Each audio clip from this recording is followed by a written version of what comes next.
Hey everyone, today's video is sponsored by Bellessa. Hello all you wonderful people and welcome back to my channel. It has been a while, but today we are reviewing another Colleen Hoover book, in fact her latest book that has only just been released last month, and it is called Woman Down.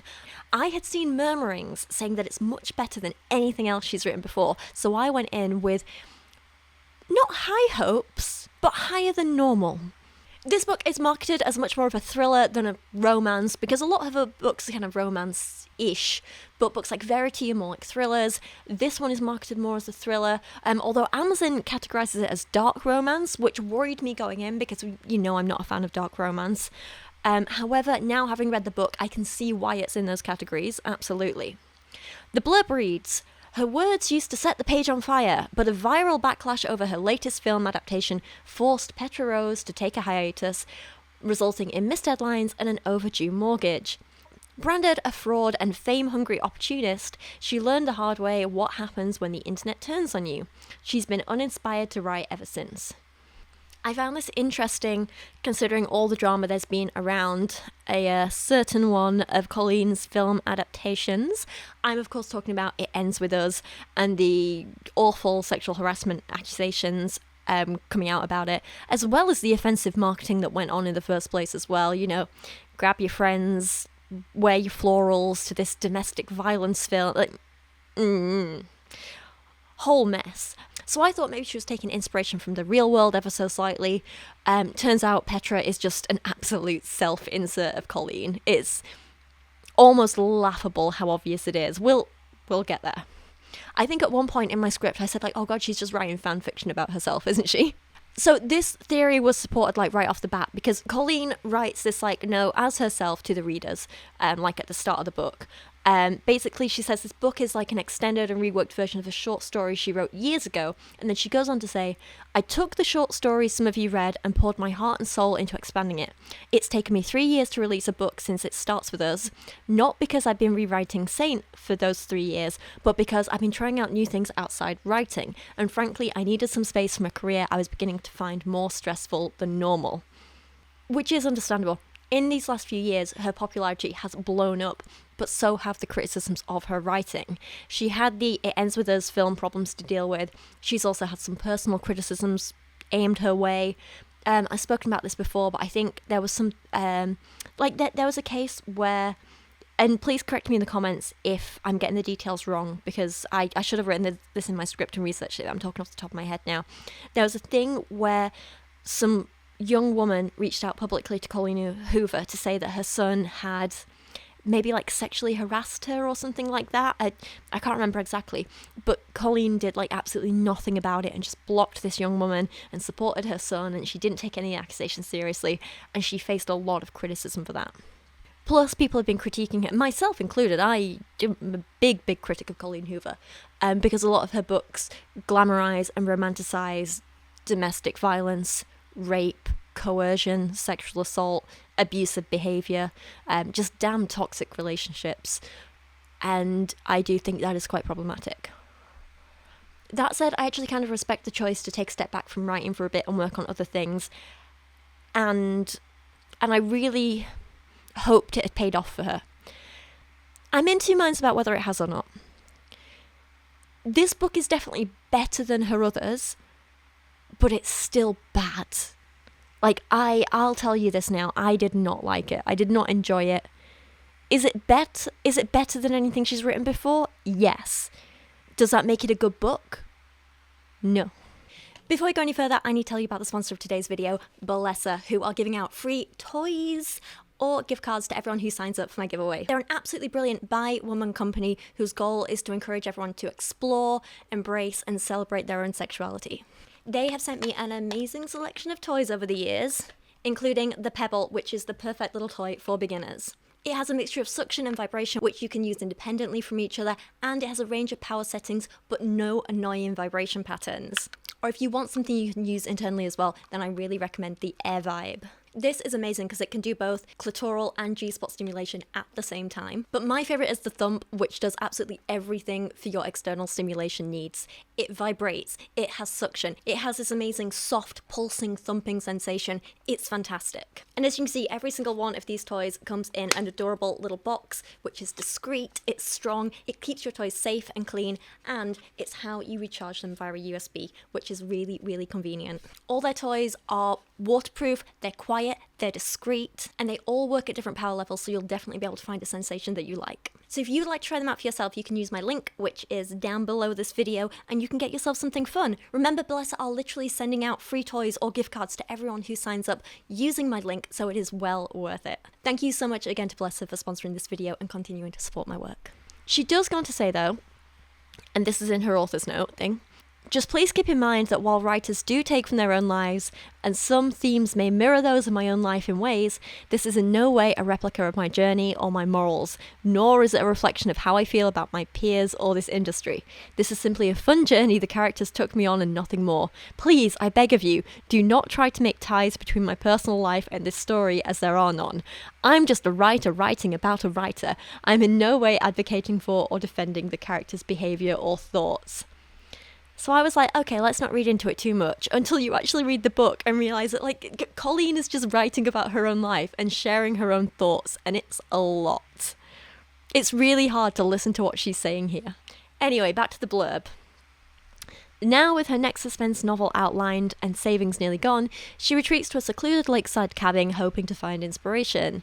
It's Petra's last-ditch attempt to save her career and herself. Then he shows up. Detective Nathaniel Saint arrives with disturbing news, his presence igniting a creativity in her that she thought long since burned out. Petra's words return in a rush, and her fictional cop character begins to mirror the very real cop who's becoming her muse. Okay, so the rest of this doesn't sound like Colleen's life. I hope. I think. Their research sessions blur the lines between fantasy and reality. Each glance, every touch pulls Petra deeper into a world she thought she'd never lose herself in again. She's never felt more alive, but inspiration this powerful comes at a cost. When Saint starts taking his role in her career a little too seriously, Petra's forced to confront the chaos she created, but doing so could cost her more than the reputation she's been trying to salvage. The reputation the world wrote for her, the reputation only she can reclaim. So it's not a premise I would naturally gravitate to. If I saw this on a shelf in the library or a shop or whatever, I probably wouldn't pick it up. I wouldn't buy it, I wouldn't choose to read it. But I can see where there's an audience for it, and there's definitely some intrigue here. One thing I do have to say, and like one thing I love about this job, is that it encourages me to read books that I never normally would. And so sometimes I end up finding things and liking things that I never expected to, and other times it just reinforces my understanding of what I don't like. But I do think it's important to always go into these things with an open mind, and that's what I did with this book. I was very prepared to like it, to enjoy it, to cheer Colleen Hoover on if she's improved, but I have thoughts and stuff. So as always, when I review thrillers, I tend to write my script as I read the book so I can give you my thoughts and theories as we go along. I like coming up with theories and being like, oh, maybe this is happening, maybe this is happening, maybe this is where it's going. I find that really fun. So obviously by the time I'm recording this, I've now read the book, I've finished the book, I know where it's gone, but I'm gonna be reading you my script as I wrote it, as I was going through it, and keeping as close to my original thoughts as possible and not adding in any spoilers unless it's to make a specific point. But I don't think I will be doing that in this. But obviously by the end of the videos, spoilers for the entire book. So let's go. Let's start with chapter 1, and I do have to say, I found the first, third of this book probably the most yeah, I think it's the most infuriating part of the book. I don't like the last bit either. No, I think this is the worst bit, so we'll see. Okay, the book opens with a fictional podcast discussing the downfall of Petra Rose, our main character and in-universe author, and Colleen Hoover self-insert. The dialogue is cringy as hell, but this is how I found a lot of authors tend to write, like online content creators, and it bothers me quite a bit, but it's also kind of common. Hey, Kelly here, your fictional therapist with a minor and messy behaviour. Welcome back to And What Now, readers, the podcast where your favourite book drama gets lovingly dissected and lightly roasted. And I'm Mika, your literary and sometimes television gossip sommelier. Sommelier? Kelly laughs. You don't even drink wine. Who needs alcohol when you can get drunk on poop like we have for you today? Oh, I love how spicy this is, Kelly adds. It's more than spicy, it's full on scorched earth. We're talking about Petra Rose today, darling of book clubs and Tumblr mood boards, whose reputation has erupted into literary flames. And if you somehow missed it while scrolling your feed, or, I don't know, breathing, the internet has completely turned on the fondly adored author, and not gently, Kelly says. That was exhausting to read. It's very 90s radio host, and I feel like these days people don't talk like this, do they? I feel like as a content creator myself, I don't talk like that, do I? I don't think. It just immediately takes me out a bit. I have just finished reading Listen for the Lie by, who is it by? Amy Tintera, which has like podcast excerpts in. It's like half regular prose and narrative and, you know, first person narration, and then half is like podcast episodes with interviews with people, and it manages to do that in a way that actually feels like a real podcast, actually feels like real people talking. It's not over the top, it's not cringy, it's like quite accurate, and I ended up really enjoying the book. Actually, I thought it was fantastic. I really enjoyed it. I've only like, what are we, 5 days into February filming this, and I've read some good books this month. I also read One of the Good Guys by, let me tell you who that's by. By Araminta Hall, and it was fantastic as well. Both 5-star reads. Really fun, really enjoyed them both. Right, where were we? What was I saying? Yeah, so I feel like that does the whole podcast thing way better than Colleen does. I feel like straight off the bat, Colleen is coming in here to paint any critics of her or her self-insert character Petra as catty and gossipy and like, oh my god, we just like so totally love to hate people, and like, oh, they're just mean girls, instead of like real human beings with genuine valid criticism, you know?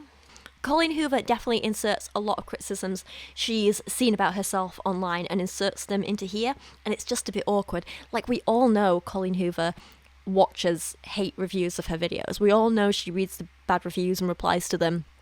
We all know she has gone after reviewers. I mentioned that later as well. Like, I'll give you an example. Part of me, like, while she brought up these criticisms and stuff, part of me wanted to applaud her for having any level of self-awareness, but also, no. Nope, the international best-selling author of A Terrible Thing. That's probably the worst book title of all time, Kelly interrupts. Truly, Mika says. It's like she was asking for this backlash, begging for it. Anyway, the novel basically launched 1,000 #Team Ash versus #Team Caleb debates. It was at the centre of a total fandom fallout in the best way, until it wasn't. And then, when we consider that A Terrible Thing is a self-insert of It Ends With Us, this next line, I just cannot deal with it. A Terrible Thing is, by reader standards, not such a terrible book. It's a deeply emotional and beautifully crafted novel about Elise and her journey through love, trauma, identity, along with a pinch of fun. You get a little bit of everything in this realistic romance, so it's honestly shocking how huge the book got without it having a single dragon or wizard. But it's because it wasn't just sexy, cheap romance. It was character development, moral complexity, fan fiction gold. Is this really how Colleen sees It Ends With Us? Really? God, she thinks so much of herself. Anyway, the drama that surrounded this book in the fictional world, it all started with a film adaptation, just like the real world, although it's different to the real life drama. Obviously, in real life, we've got the terrible marketing and kind of dismissal of domestic violence, and then the quite serious sexual harassment allegations and the whole back and forth there. It's very complicated. Whereas in the fictional world, it's a lot more lighthearted, and it's not, well, I don't think it's such a big deal. Basically, A Terrible Thing fans were mad because a main character, part of a love triangle, was near enough cut from the film and was barely included. Just like real life, the fictional film's drama also comes with leaked text messages and people involved lying to their audiences, just like real life. I just found this a little too close to reality to enjoy as a work of fiction, to be honest. I know they say write about what you know. It's good to write about these things, but it just didn't work well for me. And with everything still ongoing, it just... And I don't know, I feel like she trivialized a lot of the issue. Anyway. Not a fan. Anyway, they keep talking about it, and they say things like, and Petra initially took that classic "don't blame me" route. She posted to Insta with something like, "Hey besties, I had no creative control. I was just as shocked as you all were. And honestly, we were so ready to believe her," Mika says. For about 5 seconds, until, cue dramatic music, an old text exchange leaked between Petra and one of the producers. Not only did she know about the change, she liked it. Well, she has been quiet, Mika says.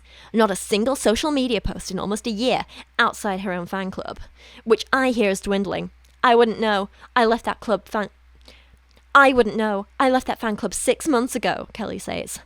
Hopefully the silence is a sign that she's studying how to write a storyline that she actually believes in, which is wild considering this is the same author whose lines people literally tattooed onto their bodies. See, it's just self-insert stuff at this point, but with the reason for her cancellation being downplayed in the fictional version. So, no, I don't like this so far. The podcast hosts then go on and on about how they hate Petra. Oh my god, they hate her so much. Oh, hate. And Petra has been listening to the whole thing in her car, and Colleen wants us to feel sorry for her so badly.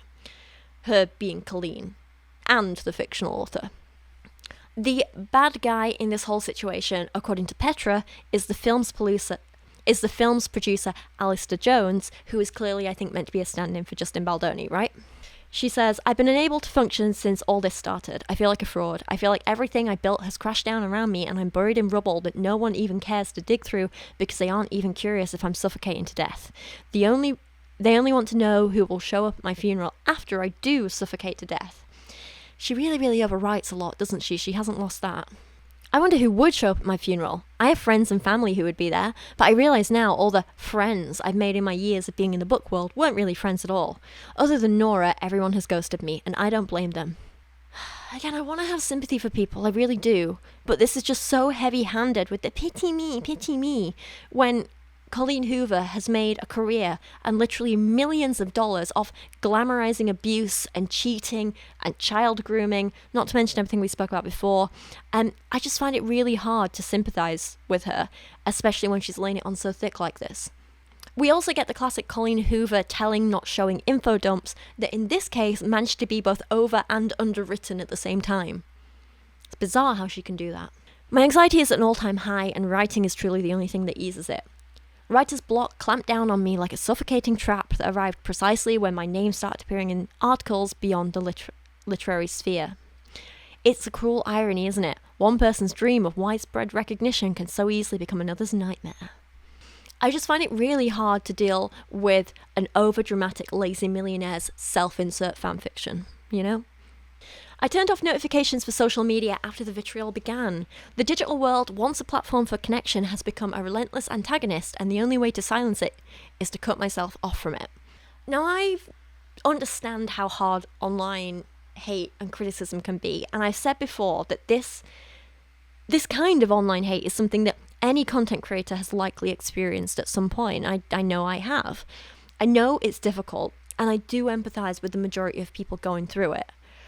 I think it's a really good thing to talk about and cover in books, and I've read other portrayals of it before that have been really, really good.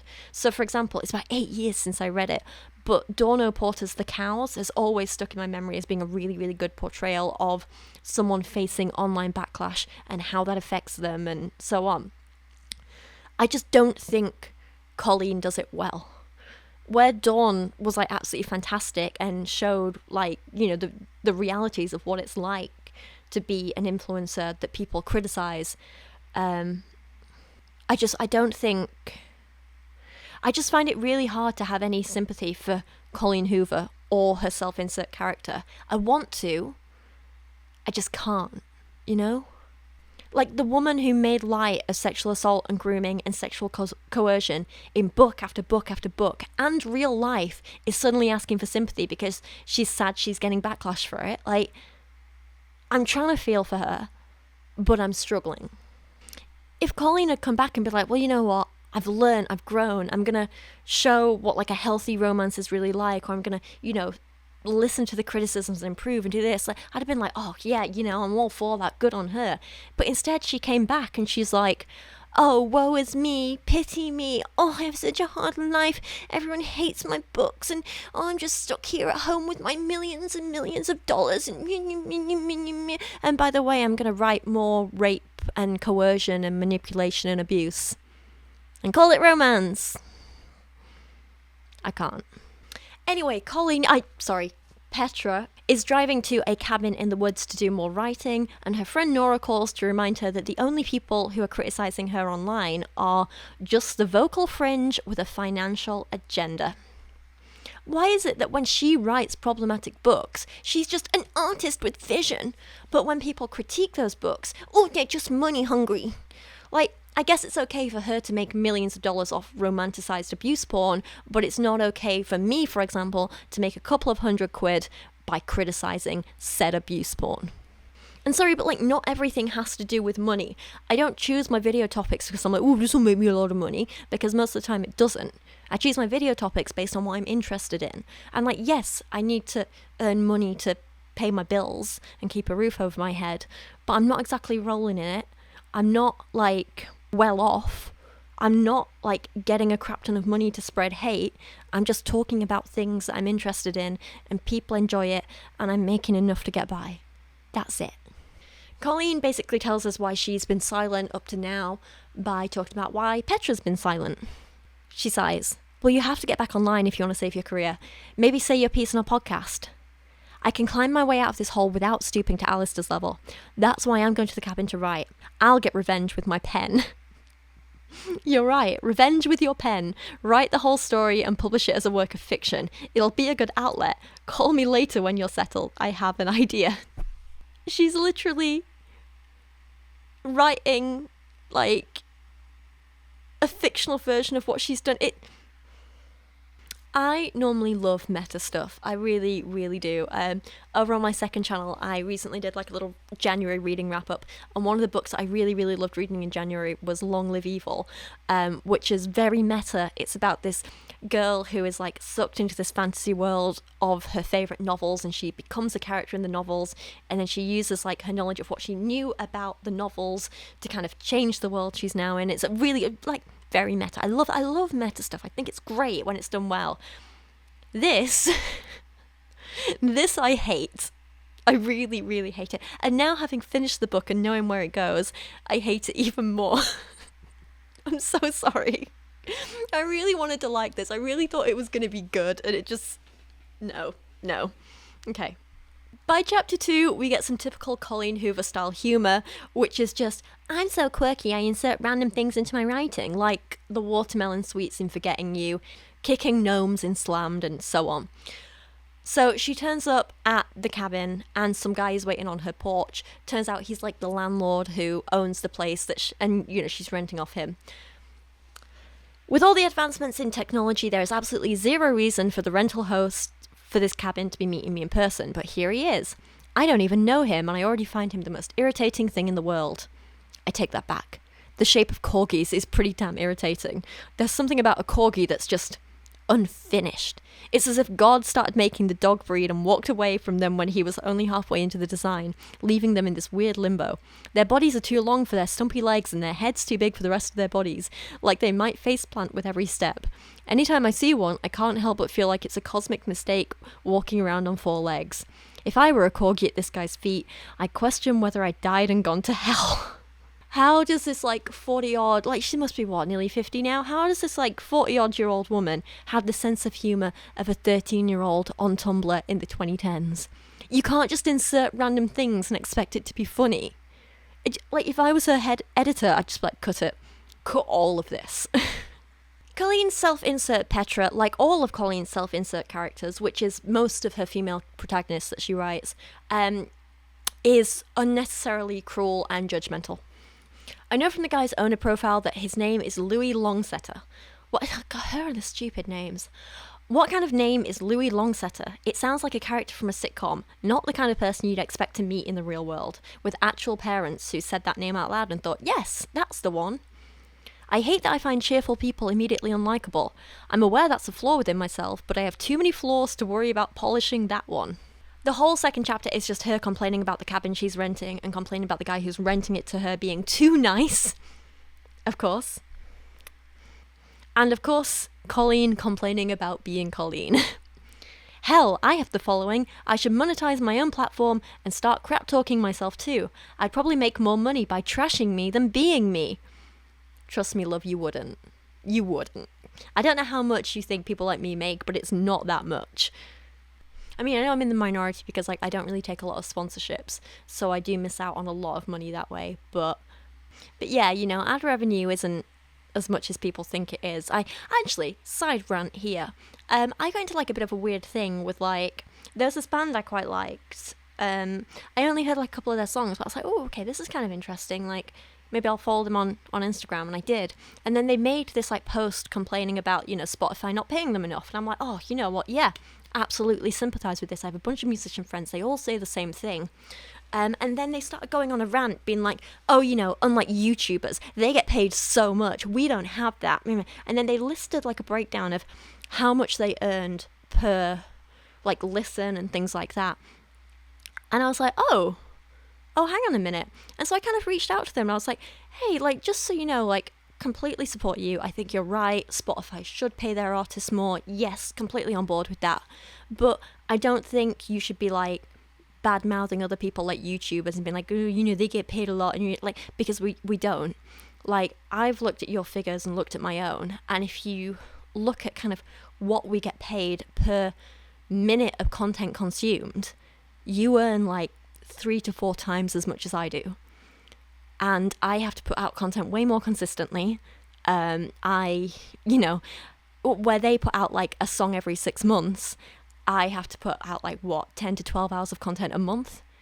And I was like, yes, I earn more than you in terms of, like, sheer volume of money because I'm getting more views, but if you look at what we get paid per minute of watch time, you are far out earning me. And the fact is that, like, a lot of creators don't get paid enough, whether that's artists, whether that's artists or musicians or video makers or anything like that. Like, absolutely, like, there is an issue with big platforms like Spotify and YouTube not paying their creators enough. That is a massive problem.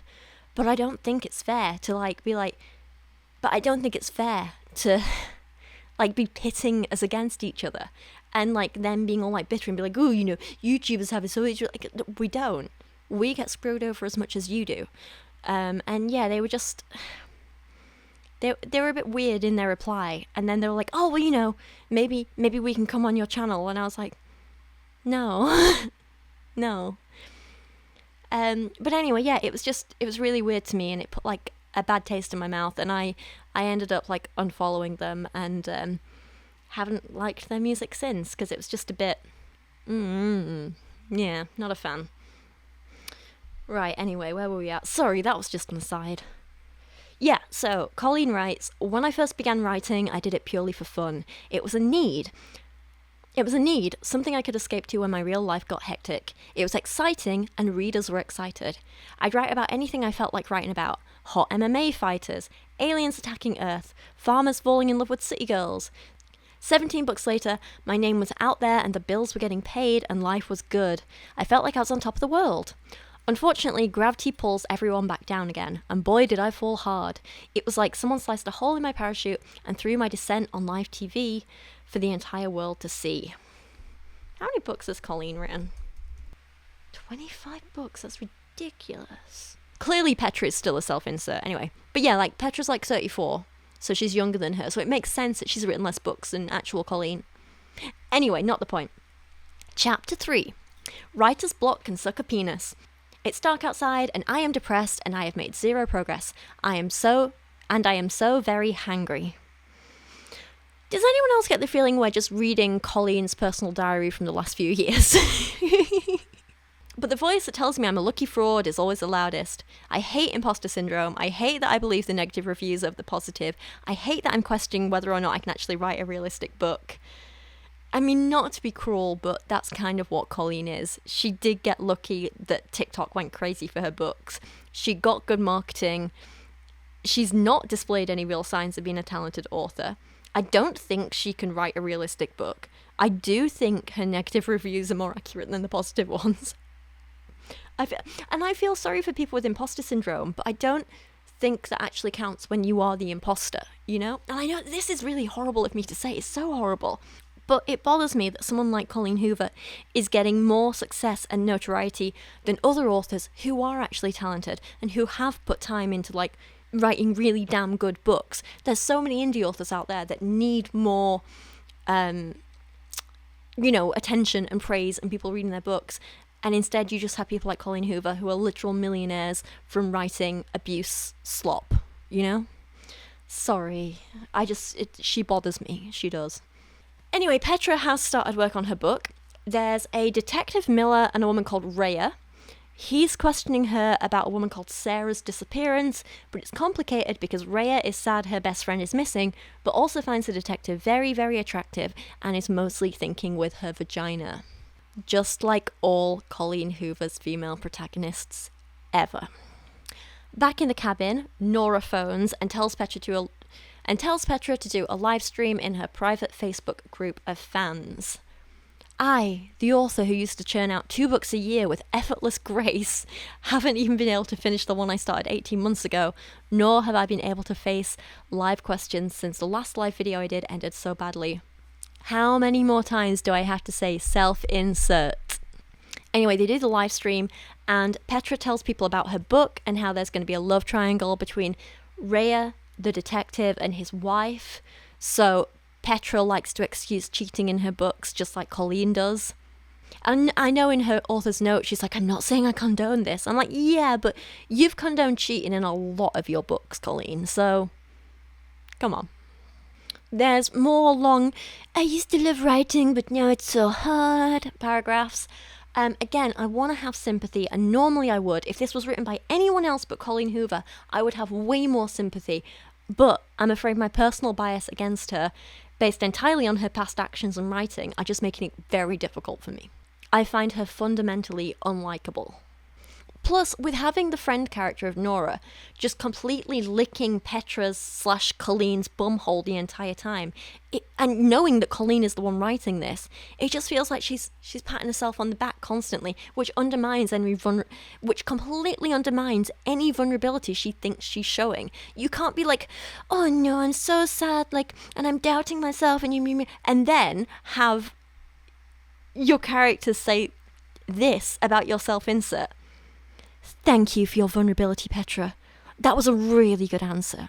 Very honest.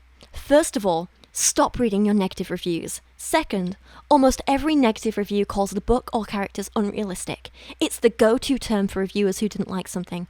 I personally don't need every single thing in a book to be realistic. Dragons aren't realistic, but Fourth Wing is killing it on the charts. That's what you do, Petra. You make people believe in the impossible.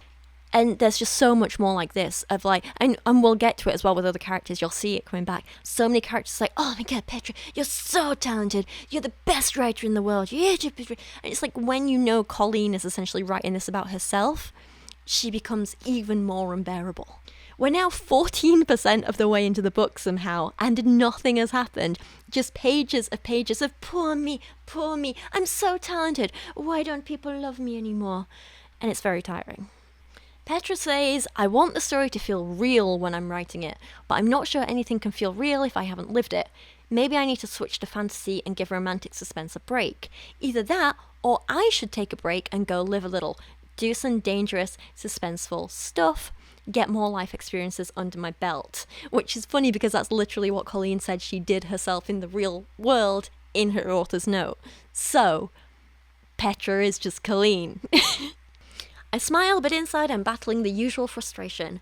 I wish I could believe the numerous 5-star reviews over the negative ones. The praise is right there, outnumbering the criticisms, but sadly I seem to focus on the negative way more than Nora does. It's as if the negative comments hold more truth, like they're somehow more honest or insightful, even though logically I know that's not true. And this is so frustrating to read because, like, I get this, I know what that's like, I've lived that myself. It's understandable, it's entirely relatable. But when I agree with the criticisms of her, it's really hard to, like, feel sympathy for this and be like, oh no, don't worry, just focus on the good ones. Because when it comes to Colleen, I want to be like, yeah, listen to those bad ones and learn, please, learn, do better. I feel like, as one of Colleen Hoover's biggest critics, I am the entirely wrong audience for this book. I feel like I can understand why other people like it more than her other work, but I just find it so damn frustrating. I do not like this at all. Do not like it. It's like going back to the comparison, right? When Dawn Porter wrote about her character's experiencing this exact same thing, I felt so much sympathy and I related and I cared so much for those characters and what they were going through. But maybe that's one, because Dawn is so much nicer and more likable than Colleen, but also because there was so much more of a difference between Dawn as a person and her character Cam, so it was way easier to separate them as well. Plus, Dawn didn't write a character who was constantly telling a self-insert of herself that she was the greatest author alive. So there was just a lot to like about that book, The Cows, and there's not a lot to like about Colleen Hoover's Woman Down so far.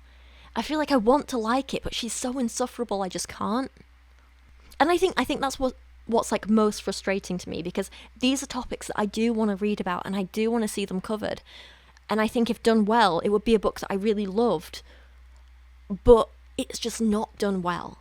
So I don't like it even more, you know? And I think it's made worse by moments like this, where Nora, the suck-up friend, says, "We write fiction," Nora says, "for entertainment. I don't understand how and when the fun got flipped on its head. You wrote a book and that should be praised. Hell, you've written dozens of books. Fun, entertaining, sometimes emotional books. Why has the backlash gotten so severe for authors when a reader doesn't agree with them, or hates their book, or their adaptation? It's a book. It's a movie. It's not brain surgery. We aren't saving lives." Call back to how the main abuser, and it ends with us as a brain surgeon. It just feels like Colleen is sat there going, okay, I glamorize domestic violence and grooming in my books, but it's just fiction, get over it. And that rubs me the wrong way. I think, and I say this in so many of my videos, so many people forget how much influence the media we consume influences us and our beliefs and our actions.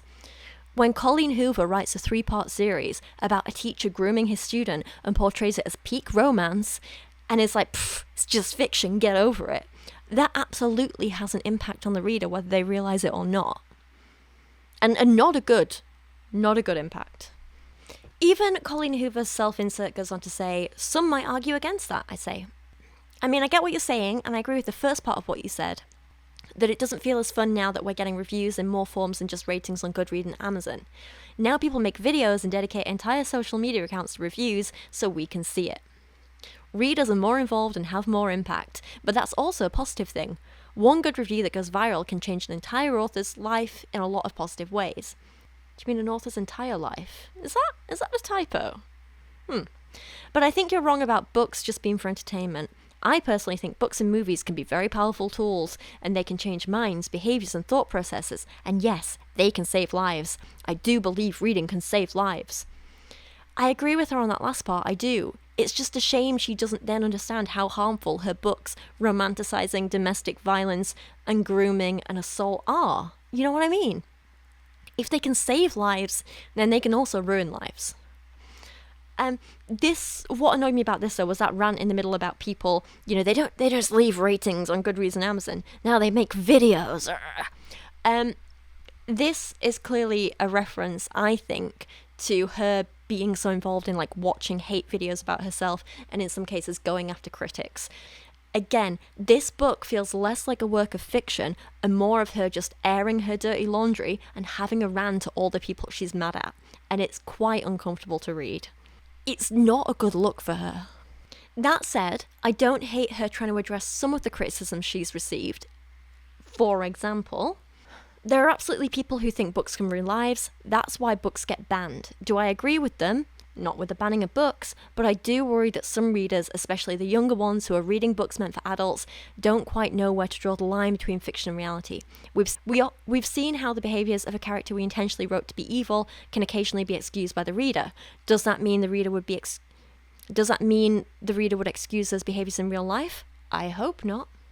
I have very mixed feelings about this section. I didn't actually write a script for this bit, but one, I think this is quite a misunderstanding of the whole banning books issue. I absolutely think she's misunderstanding and misrepresenting this here. So that's a criticism I have there.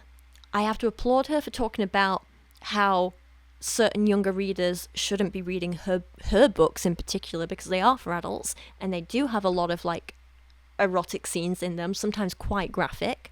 And when young people, like young teenagers, read this stuff, I think it could be quite dangerous for them. Not just because it's got erotic content, but because, like, you know, it romanticizes the grooming and violence and so on, and abuse, and I think it's going to give them the wrong idea. So I appreciate her talking about that. That said, this idea that, like, all readers can separate fantasy from reality, and just because they excuse it here, this doesn't mean they'll do it in real life. And you like, I still have issues about this. Yeah, let me read you some more extracts and we can talk about it a bit more. Nora says, "Don't get me started on the complexities of humans and their morals. It fascinates me how one person's experience and interpretation when reading varies so much from another person's experience who is reading the same words."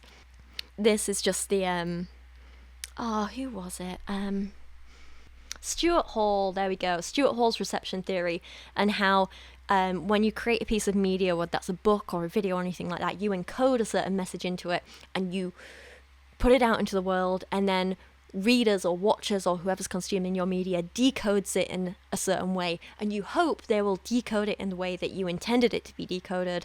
However, everyone will decode a little different, and just because you encoded it one way, this doesn't mean it will be decoded that way, and so on. That's a little oversimplification, but yeah, that's basically what's been spoken about there.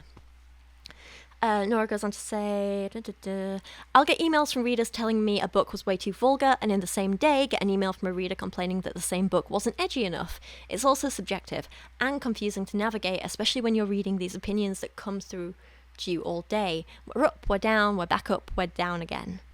And sometimes the same people who say books shouldn't be banned are the same people making a living off saying certain books should never have been written. And then they go on to review in detail all the reasons why the book shouldn't have been written and why the author shouldn't be an author. And then their next post is a rant about the banning of books again. Make it make sense. Which is it? Ban the book or just beat the author down until they can't write anymore? And then some of them have the audacity to tag us in their rants as if we want to read about why we should quit our careers." I feel like this is just not handled well, and it doesn't go into all the nuances, and it ignores what a lot of the actual criticisms of Colleen and her work and her writing are.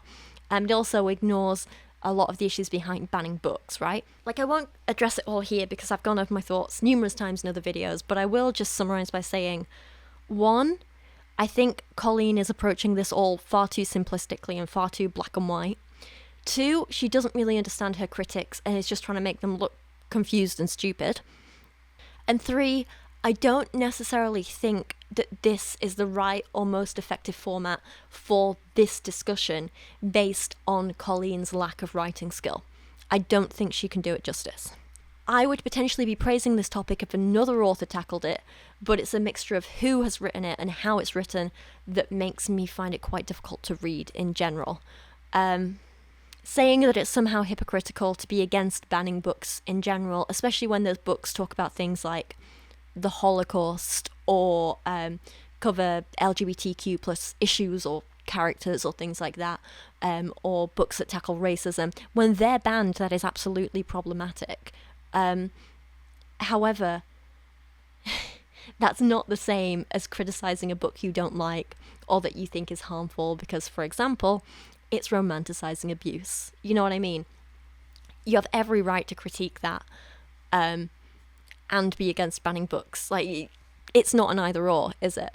And as for like all this discussion of like critics and stuff like that, and again, so another book that does the whole like kind of cancel culture thing, if you will, but does it so much better, in my opinion, is R.F. Kuang's Yellowface, which sees a woman struggling with online criticism, even when she absolutely 100% deserves it. Right? She manages to write a far more fleshed out character and tackles these topics in a far better way. If you want to read a book on these topics, go read Yellowface, go read The Cows, don't read Woman Down. There's more discussion about how, like, they're asking if you have to have lived something to be able to write about it, and I think they're missing a big point here in that no one is saying Colleen Hoover needs to have had her husband cheat on her with her sister and then die in a car crash and leave her to have an affair with her brother-in-law and bring up her affair baby and have them bring up the affair baby nephew together before she can write about it. No one is saying that. No one's criticizing Colleen for her lack of experiences. What we are saying is maybe a little more social awareness is necessary. For example, before she writes... I still can't believe this example. How about you actually, as an example, go out and meet some real Mexican people and interact with them before you write a book featuring one and create a harmful stereotype where you call your only person of color in your story Javier Chorizo. Do you know what I mean? That's something where maybe a little experience in the real world, actually meeting Mexican people, might benefit you, you know? Or at least hire a sensitivity reader so you don't keep putting these racist stereotypes in your books. If she has non-white people at all, like 90% of her characters are very, very white. Actually, probably more than 90%, let's be real. My issue has never been with accepting criticism. My issue is that I tend to believe the criticism is the only truth and find it much more difficult to believe the positive feedback. Again, this is a very normal human thing, and normally I'd relish someone writing about this, but in this format, seeing as Colleen Hoover's the one to do it, and the fact that I agree with the negative criticisms of her, not a fan. Petra, Colleen, talks about things like, by the end of the night, I was convinced the people in that room, including Alistair, were right, that they knew better than I did about people I made up in my own head. So she's talking about the film here and how, like, Alistair and the other producers kind of made her make some changes and convinced her it was the right thing to do. I can't help but feel like this is a thinly veiled jab at Justin Baldoni or Blake Lively, or both of them. I don't know. Probably Justin, to be honest. Again, it feels like Colleen just wanted to rant and not actually write a novel. She's clearly got a lot of, like, anger at all the stuff that happened, and she's not over it. And I feel like maybe she needed to do a little bit more healing before she wrote a book like this. You know what I mean? Anyway, blah, blah, blah. Chapter 4, she has a caffeine addiction. I don't care. It never comes up again. Petra meets Mary. Mary as in marigold. So Mary, the landlord's wife. They make a big deal about how it's pronounced Mary. Not Mary, not Marie, Mary. Colleen loves her stupid names, doesn't she? Mary is the landlord's wife, and Petra says, she doesn't seem like she's keen to leave immediately, so the least I can do is be hospitable to this woman who would be the most unrealistic character if I wrote her straight into a book. Good one. Then there's a bunch of filler, I don't care. She's an actress, okay. I mean, that is... No, it's not relevant. It's not relevant. I thought I was going to be like, it's relevant. No, it's not relevant. It's not. Mary says to the Colleen Hoover self-insert, you're so pretty, successful and attractive.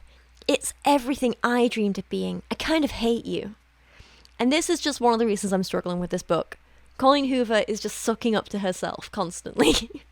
Every bit of, like, vulnerability or self-doubt or self-awareness is immediately undermined by Colleen writing a character who just gushes about the self-insert of her. In chapter 5, Petra wakes up to police lights outside her little cabin. There's lots of moments like this. For a moment, I can't tell if I'm dreaming or if this is real. And then there's a knock on her door, and for a second, I feel a strange disconnect, like this scene is happening to someone else and I'm watching it unfold. My eyes are still heavy with sleep, making the whole situation feel surreal, like I'm caught between a dream and reality. And I said in my original script, if she dares pull her, and it was all a dream, at any point in this book, I will riot. Thankfully, that's not what she went with. Thank God. But that was my working theory at this point. Like, the police officer thing, a whole hallucination. That was my working theory. But even with the disorienting lights, there's one thing I can tell for sure. This is not your stereotypical donut and coffee for breakfast kind of cop. He's tall, broad-shouldered, and muscular. The kind of guy who looks like he spends more time in a gym than a precinct. The sight of him is so authoritative and composed, makes me suddenly hyper-aware of my own appearance. I'm still in my robe, underdressed and vulnerable, a detail that makes me pull the robe tighter around my body. I have no idea why he's here, but part of me, maybe the writer in me, can't help but appreciate the timing. If I had to imagine what Hot Cop Cam from my book would look like, this guy would be it. So I literally said, do not make her be imagining this, that would be so stupid. What we get is also stupid, but anyway. Policeman is called Nathaniel Saint. Stupid name. He is married. He is hot. Petra is like, oh my god, he is now my muse. Ew. As Officer Saint lowers his badge, putting it back into his pocket, I realise this isn't some dream or figment of my imagination. This is real. And I was like, you better not be lying to your audience, Colleen. Thankfully, she wasn't. Nathaniel is the typical Colleen Hoover male love interest. Muscular, tall, his presence commanding but not overbearing. Why can she not write any other type of man? Anyway, turns out there was a police pursuit that ended on the road leading up to the lodge, the cabin, whatever, and the guy driving apparently killed himself. Petra doesn't know him. Cool. There is so much page filler and repetition at this point. I'm just like, she was trying to meet a word count, wasn't she? I blow out a slow, shaky breath, trying to wrap my mind around what he just said. Self-inflicted? Someone came this close to my cabin, this close to me, and ended their life? Someone just killed themselves? Near here? I whisper, the words sounding hollow as they leave my lips. I don't know why I repeat them out loud. Maybe saying them helps me believe it, or maybe I'm hoping there's some mistake. That he'll correct me and assure me it's not as bad as it sounds. The police officer gives her this warning that if she goes to town, she should wear a fake wedding ring and tell people she's married just so no one comes and attacks her while she's here alone. This was really confusing for me. Because at the time I was like, well, no. This, now I've got to the end of the book, is really confusing to me because I don't know why he was doing this. I don't know. Anyway, that's weird. It's never explained and it's never brought up again and it never comes up anywhere. It's irrelevant, but we have that. I think maybe it's just meant to point out the fact that she's very clearly not wearing a wedding ring at this point. I think I think Colleen is trying to like hammer that home and make it so we know, you know? Anyway, at seeing Mr. Hot Policeman, Petra has finally got past her writer's block and she starts to write again with Nathaniel in her mind as Cam. In chapter 6, she tells Nora about him and Nora says, you have to be making this up. You probably fell asleep at your keyboard and dreamt him. Dream thing again? There you go. Mary comes over and licks Petra. She licks Petra's bumhole and Colleen's. You just act so pitiful when it comes to your career. I'm going to compliment that pitiful out of you before you leave here. We're now 25% of the way into the book and nothing has really happened, so it is a typical Colleen Hoover book so far. Actually, no, there's one major difference. Most Colleen Hoover books have a stranger die within the first page, or at least the first chapter of the book. This one took until chapter 5, so that's new. She restrained herself for once. Petra fantasizes about the police officer like she's a teenager and not a 34-year-old woman. She decides to text him because she is obsessing about him and thinks that he can help her research her book. He replies saying, we've been short-handed today, sorry about that. If it's not too late, I can swing by on my way home. I reread his text, my stomach swirling at the thought of seeing him again. There's something casual yet considerate in his tone, like he's apologising for being late to an unscheduled appointment, whilst also offering to make it up to me. And though it's all business on the surface, I can't help but feel a surge of excitement roll through me at the thought of him stopping by, even if it's just to take my statement. 1, he's just doing his job, calm down, love. 2, he's a married man, stop it, calm down, love. If I'm honest with myself, it's more than that. There's a part of me that just wants to see him again, to spend a little more time in his presence, to feel that strange mix of curiosity and attraction that he sparked the first time he showed up at my door. Stop flirting with the married man. Stop creeping on the married man. It's not difficult. He's married, you just don't do it. He texts back saying, I'm all yours, I'll be there in an hour. His response comes almost immediately, and it's that first sentence that makes my breath catch. I'm all yours. It's a simple phrase, probably meant as a professional gesture, but it hits me in a way I didn't expect. Excitement rolls through me, warm and electric as I read it. What is it with Colleen Hoover and constantly justifying people cheating on other people in her books? The knowledge that Cam is now inspired by Detective Nathaniel Saint has done wonders for my... Wait, he was an officer a minute ago, now he's a detective. The knowledge that Cam is now inspired by Detective Nathaniel Saint has done wonders for my confidence in this story. It helps minimise the nagging fear I always have that readers will call my work unrealistic. How could it be unrealistic if I'm writing Rhea's reactions to Cam based on my own reactions to Detective Saint? I've never felt more in tune with my character, and it's all because of him. I mean, if you're a poor writer, it doesn't really matter if your character's based on someone real or not. You're still a crappy writer, you know? This is something not in my script, but, like, I've got to the end of the book now, and I know they say that, like, this whole, like, cancellation thing was what kind of caused her writer's block, right? And so that's what's, like, got her in this situation. But every time she talks about, like, why she has the writer's block, she's actually like, well, I feel like my writing's not realistic enough. I feel like it's this, and she doesn't actually, like, none of it has anything to do with the cancellation. The cancellation and what happens in the rest of the book have no real link.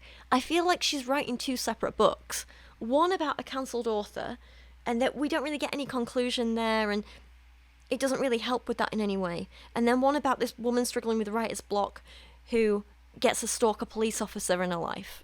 Do you know what I mean? And it's like, they feel like separate things. Like, we could have cut out all this cancellation stuff and it would still be the same book. The cancellation stuff doesn't add anything. It's just her ranting about her real life. It's literally just for her. It does nothing for the book or the reader. So talking about our detective, he's definitely older than me, but not by a lot, maybe 4 or 5 years, which would put him in his late 30s. There's something about him that feels grounded, experienced, but without the weariness you often see in people who've lived through too much. So at least we don't have a creepy age gap for once. That's some positive, Colleen. He keeps flirting with her with things like, you know, flashing that same slow smile, the one that feels just a little too knowing, a little too intentional. I don't know if he means for it to come off as seductive, but there's something about the way he holds my gaze that feels different. And I don't know what to do with that. Normally I can hold my own in moments like this, especially when it comes to flirtation, but the fact he's wearing a wedding ring keeps me in check. Well, clearly it doesn't. I don't flirt with other women's men. I've always drawn a firm line there. That'd be a first for a Colleen Hoover character, but clearly she is flirting with him. Like, come on, you're lying to us. But then again, this isn't about me. Rhea, my character, would flirt with him.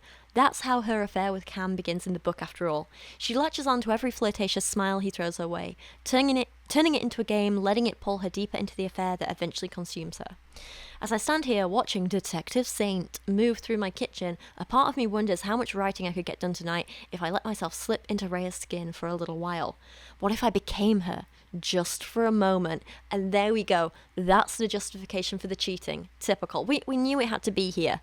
Colleen's like, well, yeah, cheating's bad, but not in this case. Policeman says instead of calling him Detective or Nathaniel or anything normal, to call him by his surname, Saint. And he gets really creepy. Well, I think it's meant to be flirty, but no, it comes off as creepy. He nods, and for a moment I feel the air shift again, like whatever he's about to say might change the dynamic between us. I didn't sleep when I got home, but it had nothing to do with my job. My brow furrows slightly in confusion. Why couldn't you sleep? I googled you, he says, his tone matter of fact, as if it's the most natural thing in the world. Watched a lot of your TikTok videos. Stalker. I have been on dates with people like this, and trust me, it is not attractive. I hate it. They always build up this idea of you in their mind, and they like the idea of you rather than the real you. It's like not healthy. I mean, I do think it's normal to like do some level of like Googling and just like check out who this person is. Are they real? You know, that sort of thing. And like, even like my Alex, like after we'd been on like a couple of dates, he's like, yeah, I was curious and like I Googled you, and I'd like, he listened to like half of one of my podcast episodes, like the audio only versions on Spotify, and he was like, yeah, I liked it, but like it felt weird because like I want to get to know you more and not like work you. And I was like, yes, thank you, love that. So like he was curious but not like creepy, and like he knew where to draw that line, and he was like, I want to know you. And I thought that was lovely. Some people aren't like that, like this creepy detective man. Well, that's a shame, he says, his gaze never leaving mine. In your text, you said you wanted to pick my brain. About what? You writing about a cop? He says with a sexy emphasis. Ah, yes. That sexy emphasis. Also, for some reason, everyone who meets Petra, including like Mary and now this guy, just assumes she's writing a romance novel when they say she's an author. And she's like, actually, it's romantic suspense. Which is different, apparently. But I don't really like the kind of misogyny of just assuming every woman who writes is a romance author. You know what I mean? So on the one hand, I'd be like, yeah, it's good to call that out, except the fact that she's still technically a romance author. He starts flirting with her too, and she's like, I can't write because I've never been a cop in a love triangle, so I need you. And he's like, ah, yes, you've never been in a love triangle. And then he starts playing with his wedding ring right in front of her. Absolute rubbish, man. Stop it. So they decide that the smart thing to do at this point is to drink wine together. And I'm confused here because, like, he drove here. It's in the middle of nowhere in a small town. And I was like, you're drinking wine with this woman. Apparently you're going to go home after this. Like, you better not drink and drive. Never comes up again, but I have a feeling he did, and I'm not happy about it. Colleen then tries to quell the self-insert accusations by talking about how even though Petra, I'm struggling to keep track of all the names, even though Petra is also writing a character that she's trying to get in the head of, like, Petra and Rhea are so completely different, and therefore Colleen and Petra must be different. Rhea is very different from me. I begin, my voice a little softer now. I don't want you to think I took inspiration for her character from my own life. I'm sure you took some. Would be impossible not to, right? I suppose, but I do intentionally make my characters different from myself. It's fun living vicariously through them.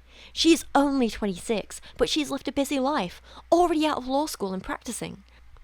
Ah, yes. So, Rhea isn't like Petra, and therefore Petra isn't like Colleen, because Petra's 34 instead of 46, and at this point I said, and she's single instead of married, because Colleen is married.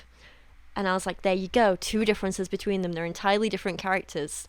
However, turns out there's only one difference between them. Petra and the police officer continue to flirt through the book's plot. Like, she's like, I know my plot, and she starts talking about it, and then they're using this to flirt. It's kind of weird. I don't like it. Petra narrates, are we still talking about the book? Or are we talking about us now? It's as though the conversation has taken on a double meaning that neither of us is acknowledging outright. I hate it. He's married. Stop it. Saint nods slowly, thinking it over. His eyes stay locked on mine, and then he asks, and that's never happened to you? You've never been kissed by a man who's married to another woman? Saint tilts his head slightly, his eyes narrowing as he considers my question. That does sound like something you would have to experience before you could really nail the emotions. You know, we've had the whole married man hits on an author thing before in Verity, and yet somehow this man feels even more sleazy and creepy than literal murderer Jeremy. Saint gets a phone call and he's like, oh my god, it's my wife. And then he throws his phone away and kisses Petra. Disgusting. Like, at least Jeremy waited until his wife was in a coma before he went and got with anyone else. I mean, admittedly, he put his wife in that coma, but at least he waited. No kiss has ever left me this breathless, this affected. Yeah, that'll be the guilt, love. Then Saint, stupid name, I'm going to keep saying it, walks out after pulling away without saying a word, just like Petra said Cam was meant to in her story. At this point, here's my theory. I was like, I'm still leaning towards that this could be a figment of her imagination theory. Or he's going to pull the, I didn't mean any of it, I was just doing it to help with your book nonsense. Or he's going to do the, fake wedding ring, I'm not really married, I just pretended to be to help with your book.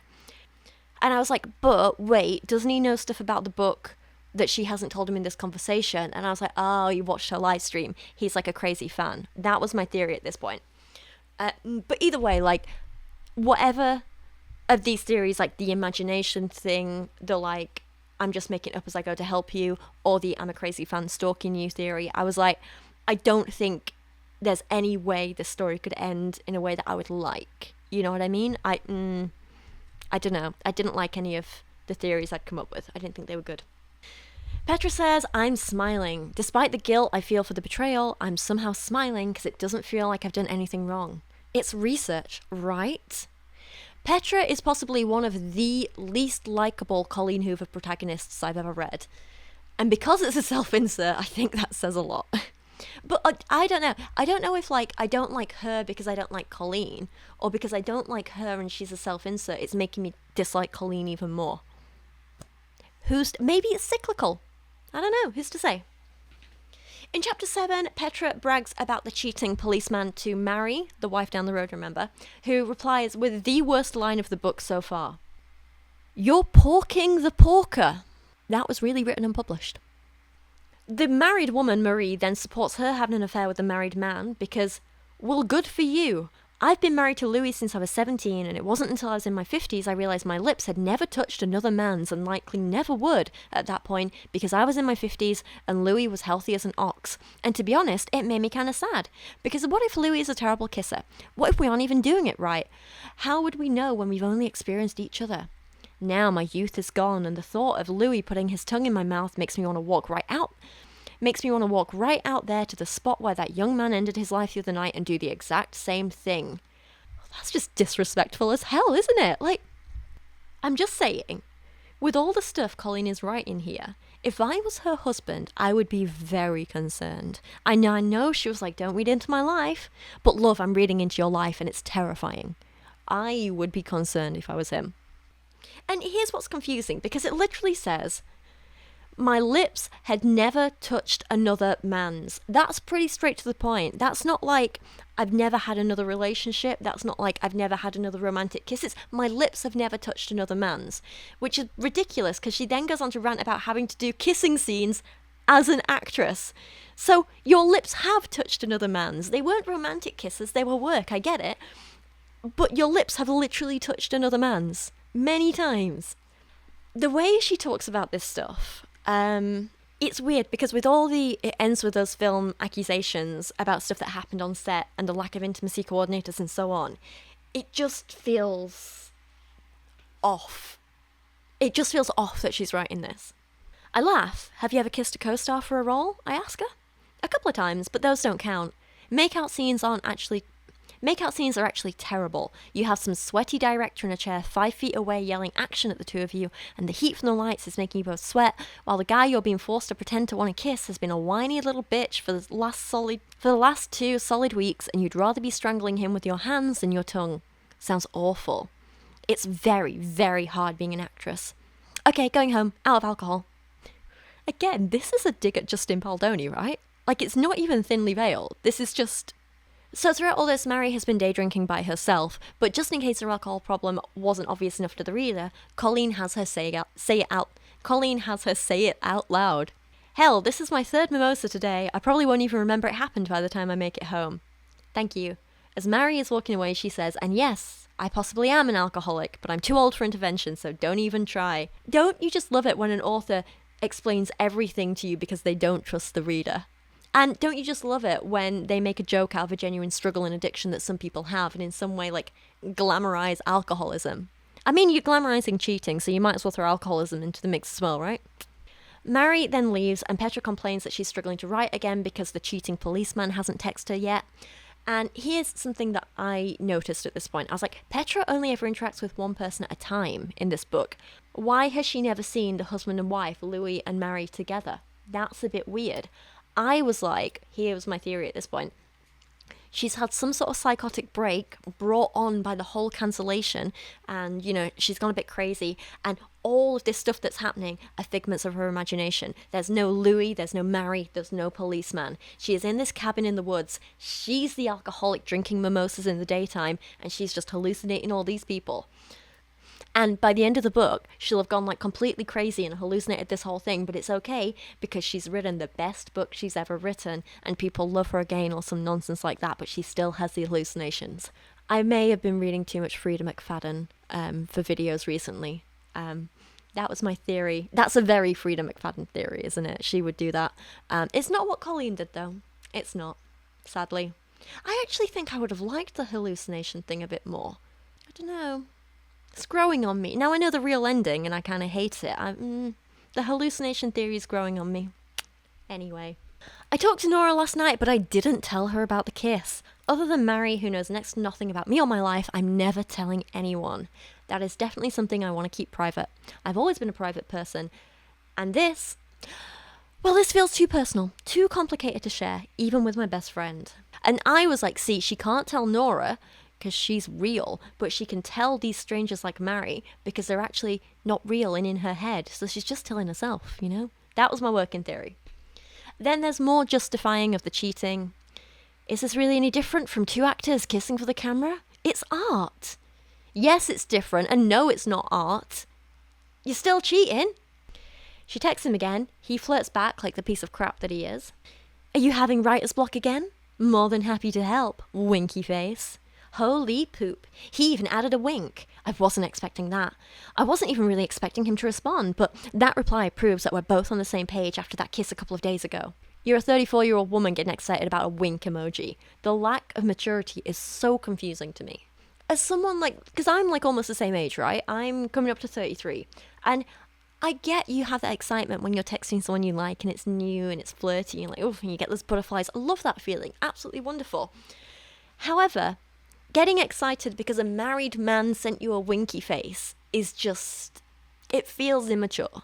She basically just tells him that she needs his help to research what having an affair is like, and he's like, cool, be there in an hour. This is the stupidest thing I've ever read. Researching what an affair is like. How about instead of having an affair, you just go and speak to some people who've been cheated on or who've done the cheating and be like, hey, what was it like for you? You can research without having to wreck marriages and ruin people's life, you know?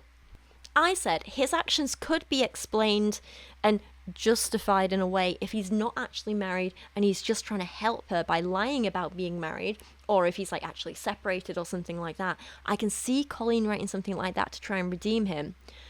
But Petra pursuing him in this way when she fully believes he's definitely still married and with his wife is not redeemable. And what we learn about Petra soon, which I've already hinted at, is also not redeemable. So he turns up and does a weird role play as the character in his story, and she's calling him Cam and he's calling her Rhea. He backs me up 2 steps, his mouth never leaving mine, and kicks the door shut behind him with an easy motion. I can only stay an hour, he murmurs against my lips, his breath warm on my skin. I wish I could stay all night. I blink, pulling back slightly, my mind trying to catch up to what's happening. Is he in character right now? The way he's kissing me, the way he's speaking, it's as if he's channeling Cam. But I don't know if that's intentional or if I'm projecting. The line between Saint and Cam is becoming increasingly muddled, and I'm starting to wonder if he's doing it on purpose. This kiss, this greeting, feels like something Cam would do at this point in the story. But would Saint? Under normal circumstances, I doubt it. But in this moment, nothing feels normal. And I said at this point, new theory, he's an actor/prostitute, and Nora, the friend, has hired him to help her friend out after the conversation they had on the live stream. Nora thinks that sending this guy around to inspire Petra will help her write. Hence the stupid name of Nathaniel Saint, because Nora's an author too, and just as terrible as just as terrible as Petra. It's just slipping out now. And so Nathaniel Saint is exactly the kind of stupid name she would come up with. Yeah. That's what I'm thinking. I mean, even in universe, they're oh my god, it sounds so fictional. It sounds the whole scene feels surreal, like we slipped into an alternate reality where this is just what we do. Share wine, exchange kisses, play out a story that might not even be ours. How's your day? Sorry, I'm playing with lipstick here. How's your day, Rhea? He asks, the name of my character slipping from his lips as if it always belonged there. The shift in tone and context makes me realise with certainty that he's completely in character right now. I have to bite back my smile at the realisation. I hope he's being paid for this, otherwise this is a completely unhinged thing for a random man to do. He better be a prostitute. Or an actor. But you just know they're going to have sex because it's a Colleen Hoover book, so I'm thinking prostitute. What kind of guy is Cam? His question is laced with curiosity, but his lips never stop moving against my skin. I open my eyes, the reality of the moment sinking in. If he's asking about Cam, does that mean he's kissing me as Saint right now? Or is this real? Is this real or is this part of the game we've been playing? God, I hope it's real. This is not healthy or normal. Grow up. Petra tells Saint the whole plot of her book, basically, and how the character of Rhea has had like a crap ton of trauma. And she says, blah, blah, she's been through a lot. She loses her best friend. There's an attempted kidnapping, a car chase. Someone breaks into her house. Saint's eyes narrow in concern. Does anyone ever hurt her? Yes, I admit. She gets hurt towards the end of the book. The person who breaks into her house, after he ties her up, she realizes her arm is broken. And I said at this point, since she lost her best friend, like her best friend was like she's gone missing or something, and that's how she meets the detective. So I said, if something happens to Nora in like the real world, we'll know that Nora's paying for all this to happen, right? Because like, you know, she's trying to like replicate the book in real life or something like that. That was my theory. That doesn't happen. Nothing happens to Nora, sadly. She's fine. I mean, like, I thought she'd, like, fake her own kidnapping or something, but she didn't. That's okay. But I did say, what are we betting this book ends with Petra having someone break into her cabin and tie her up, yeah? I was right and I was wrong. It happens just a lot earlier than I thought it would. I thought this would be, like, the climax of the book. No. There's more Petra as a self-insert for Colleen nonsense, with her trying to justify why she won't say anything publicly about Justin Baldoni. And she tries to garner some pity in the process, of course. Have to pay the bills, I say flatly. The hard truth behind the dream breaks through the kindness of the moment. I'm sure I'll still sell books when I release another one, which is why I'm writing. But my desire has changed. My audience has changed. I think that's what makes me saddest. I feel like I've let down everyone who used to admire me. I separate myself from him and put my hands on my hips. I'm just not the type to try and change people's minds. If me defending myself will require me to speak ill of someone else, I'd rather just take the loss. Then we're back to more nonsense. I realise as he kisses me again with a smile that he sees me. He truly sees me. Beyond Rhea, beyond Cam, beyond the initial physical attraction. He sees Petra, the struggling author, and he's offering me a listening ear instead of just another nosy inquisition. This is a man you've met 3 times and been alone with for all of about 15 minutes. Shut up. He gets another call from his wife, or Nora, perhaps. And then he leaves, and Petra just flat out tells the reader that she's getting confused between fantasy and reality. Again, we know, we can see it. You don't need to keep repeating it and telling us over and over again. Colleen, learn how to show instead of tell sometimes, please. Chapter 8, and Saint invites Petra out to dinner in the next town over. Petra thinks it's because he doesn't want to be recognised with someone who isn't his wife in this town, but I think it's because he's not a real police officer here, and he's this actor/prostitute, and she'll realise it if they go out there because no one will recognise him, and it'll blow his cover. Because, like, there's all these weird inconsistencies, right? Because he's meant to be this detective, and detectives always wear plain clothes. They wear, like, the suits and stuff, right? But he turned up the first night wearing a regular police uniform, like an officer's uniform, and he just plays it off as like, oh, it's just a small town thing. But that's nonsense. Like, he clearly just went to a costume shop. Petra goes to tell Mary about her date, and we finally get a scene of Mary and Louis together. So I was like, okay, they're not figments of her imagination. Well, maybe they are. No, they're probably not. Probably not. I'm wondering if they're in on the fake policeman thing, though. Maybe Nora paid them too. I'm still going with the Nora set it all up theory. There's that. Anyway, blah, blah, blah. She gets to the bar/restaurant. They flirt. Petra gets confused again. I literally do not know if I'm speaking to Cam or Saint right now. I don't know how he does it. Pretends so well. And if he isn't pretending, he's convincing. Because I am so much more at ease than I was 5 minutes ago.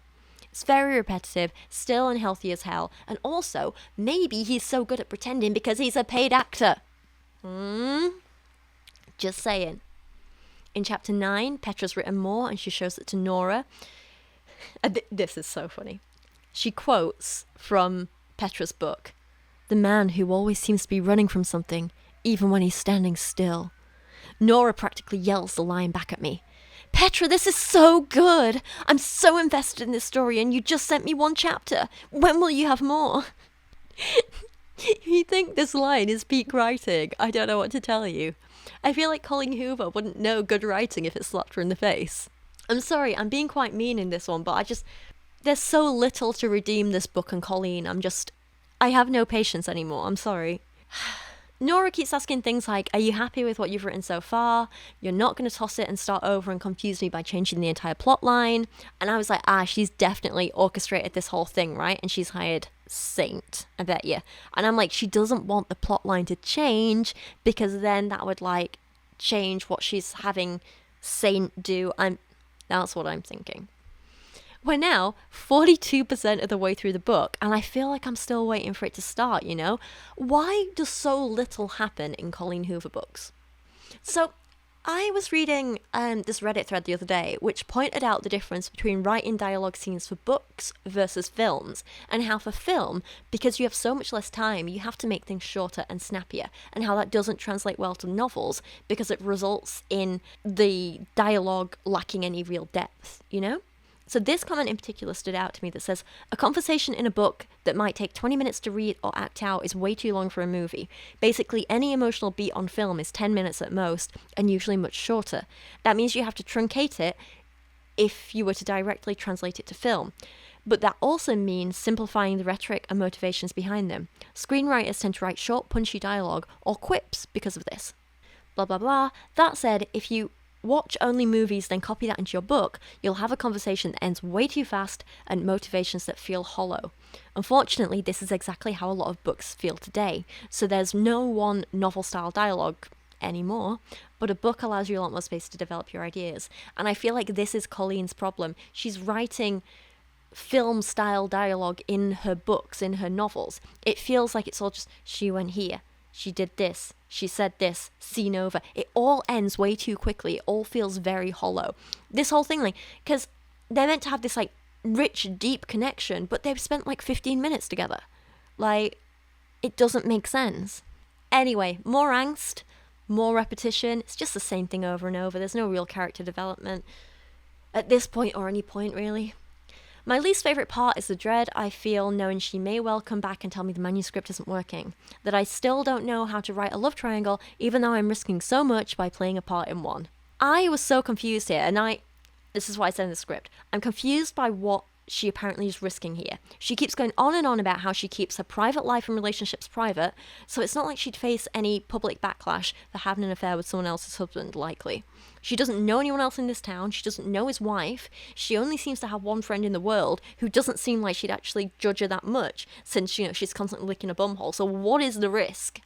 What we find out later means, yeah, okay, there's more risk, and I get why she said it, but at this point, it didn't make sense to me.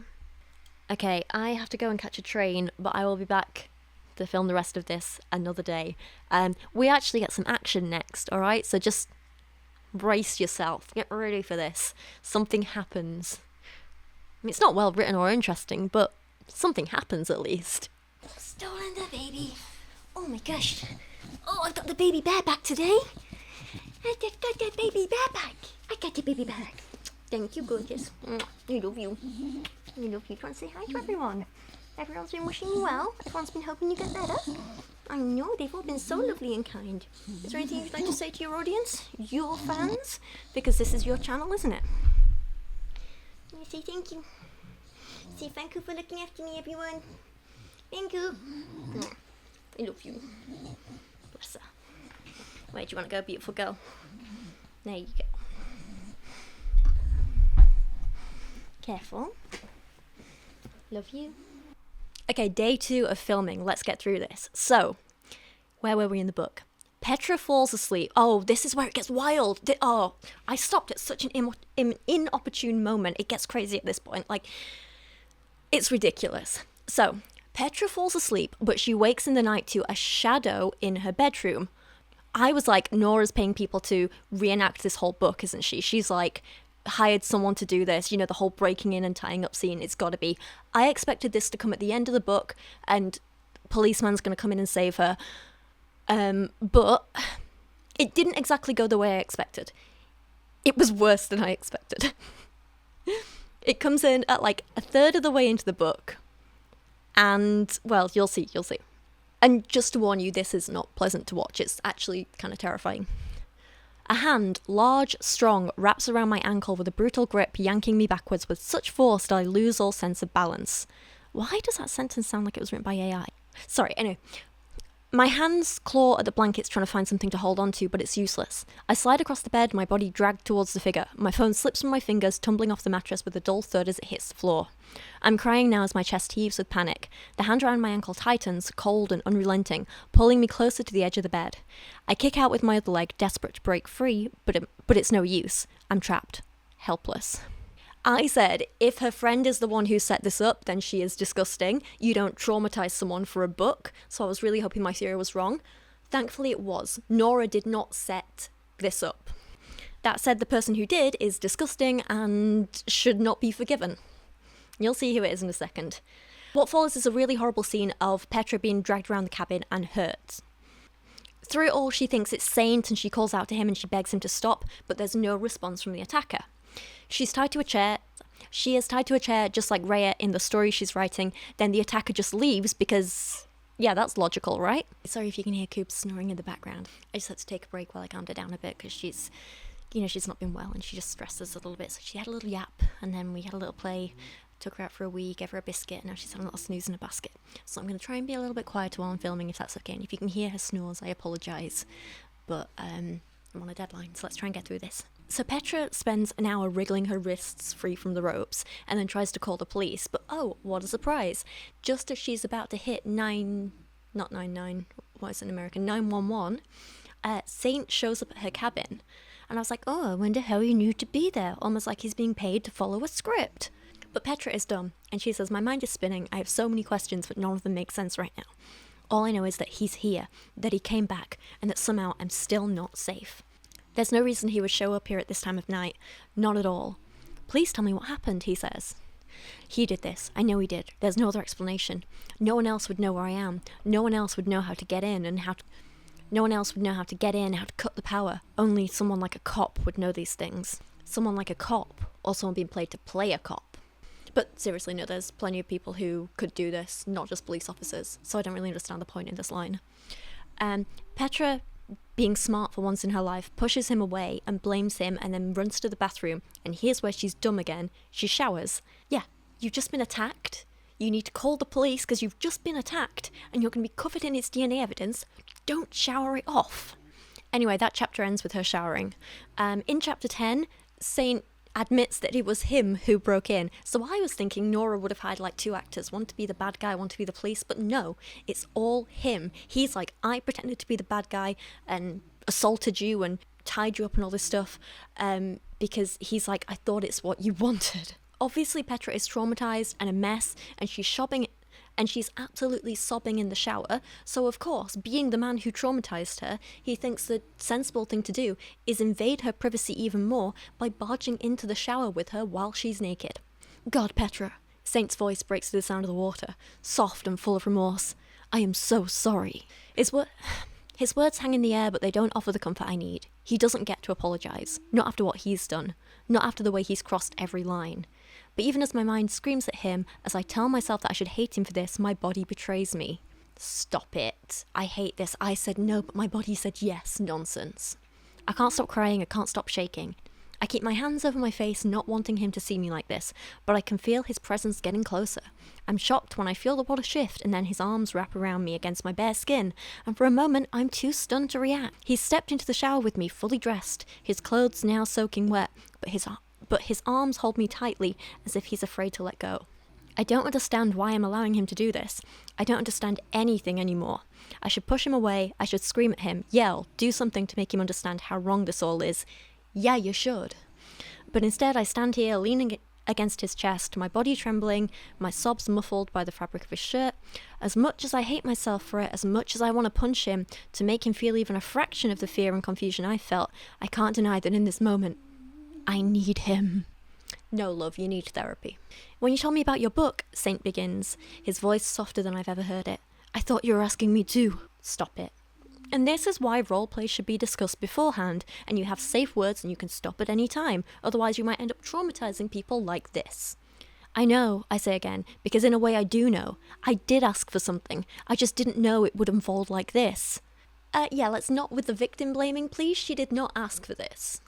He lifts his hands to my face and gently brushes his thumb under my eye, wiping away the smudges of mascara that have streaked down my cheeks from all the crying. His touch is so soft, so careful, and it's in this moment that I realise he wasn't trying to hurt me. He never wanted to scare me, he just misunderstood, like I did. He was just trying to help me, to push me into a feeling I've never experienced before. Oh, no, shut up. Don't you dare try and excuse this. Just call the police on him, yeah?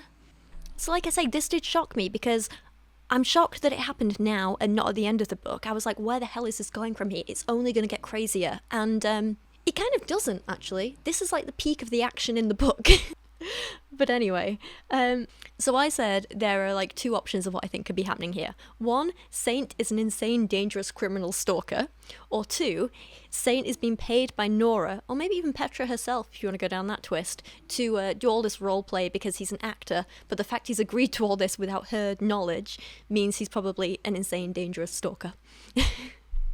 He searches my eyes and then he asks, "Do you want me to leave?" The question hangs in the air, and for a split second I consider it.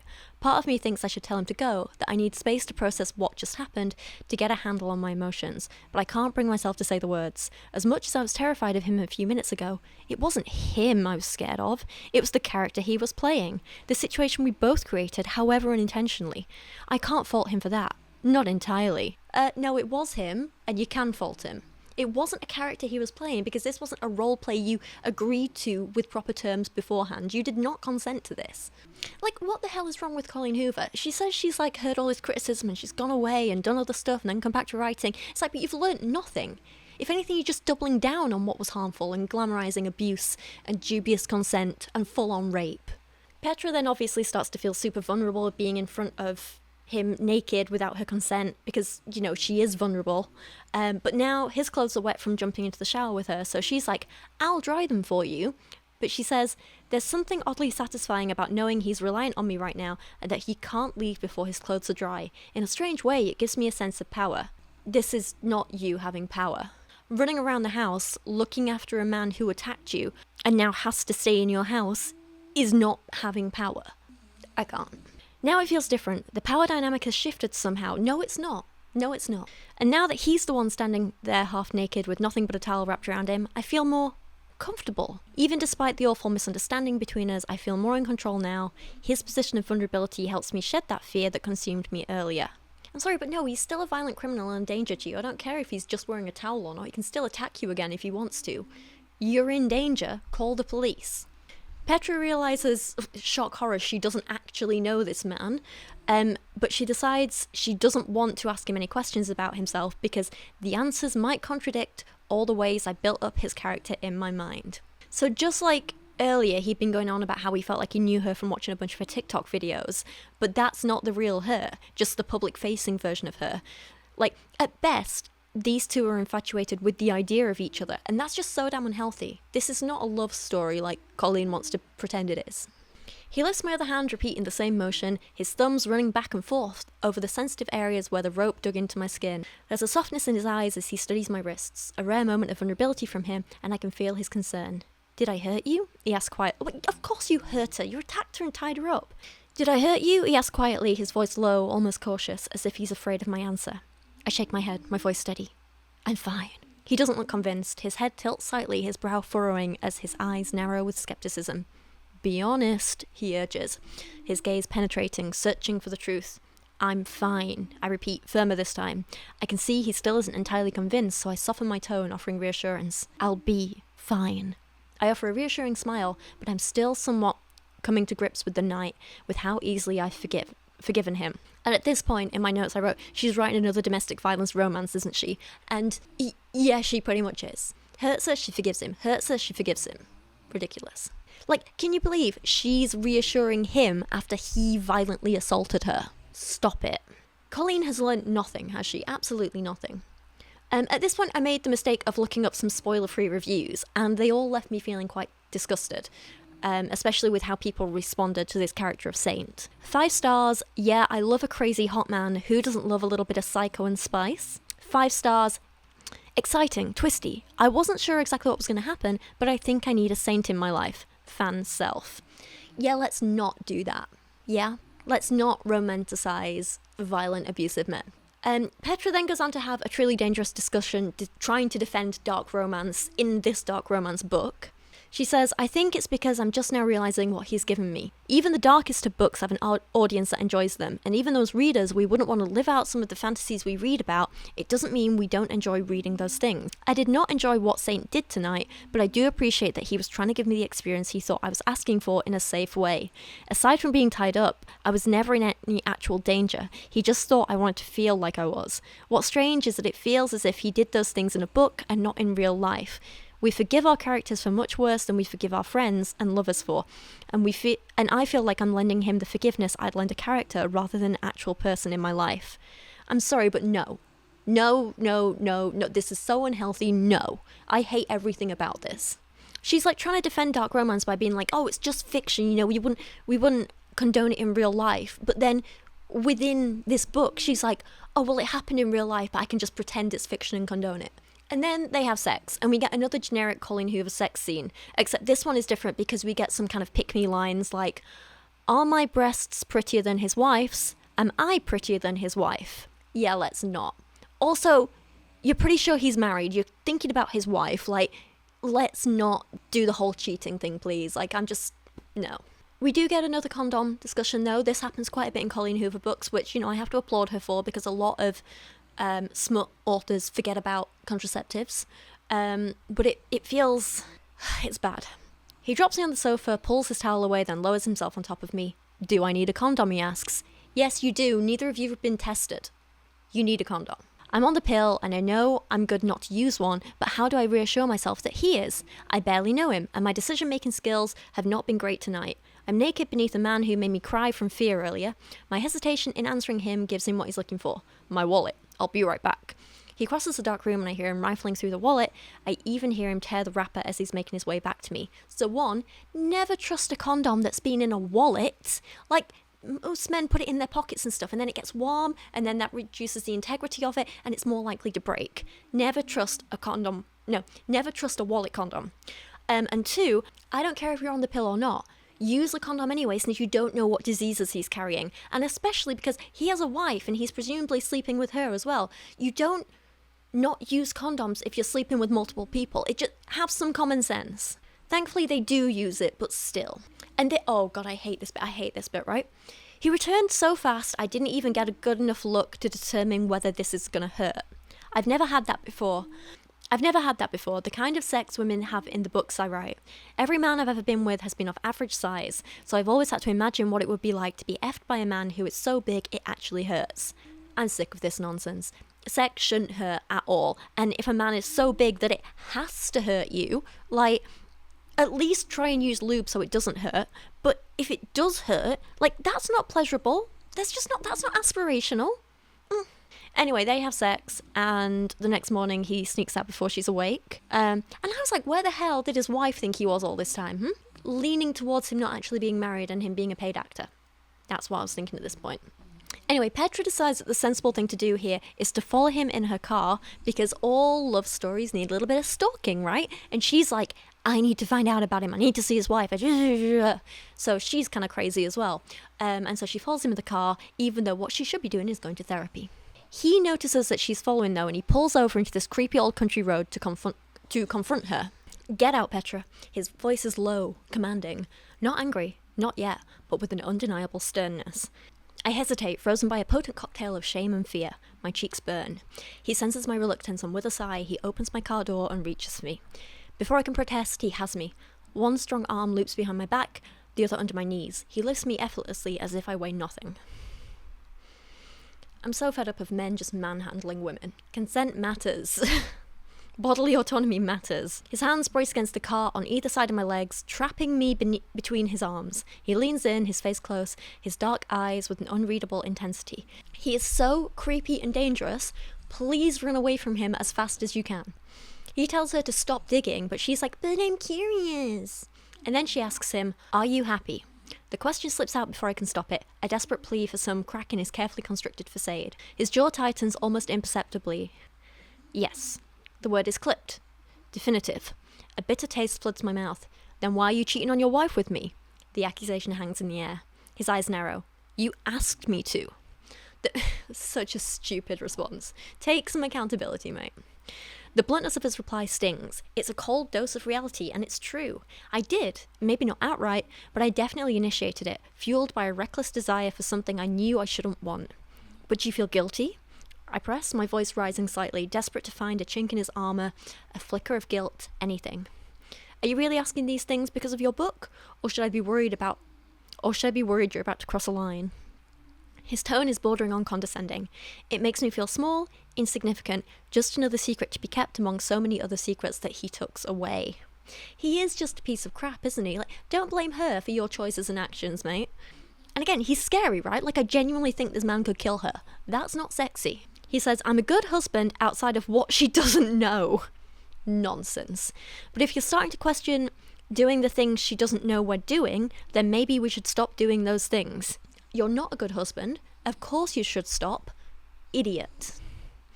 He has a slight moment of guilt, which he then completely ignores by being awful again, and I form a new theory, right? My wife deserves better, he says, his voice a low thrum against my skin as his hands continue their slow, intoxicating dance on my thighs, moving higher. Petra deserves better, I counter, the words surprising even me. A flicker of defiance, a quiet reclaiming of my own words, even in this messy, complicated situation. A faint, almost imperceptible smile touches the corner of his lips.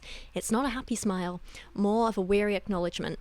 Petra, you deserve so much better. His fingers slip inside my underwear and then into me. Okay, new theory, this is what I came up with, right? His wife is actually Petra.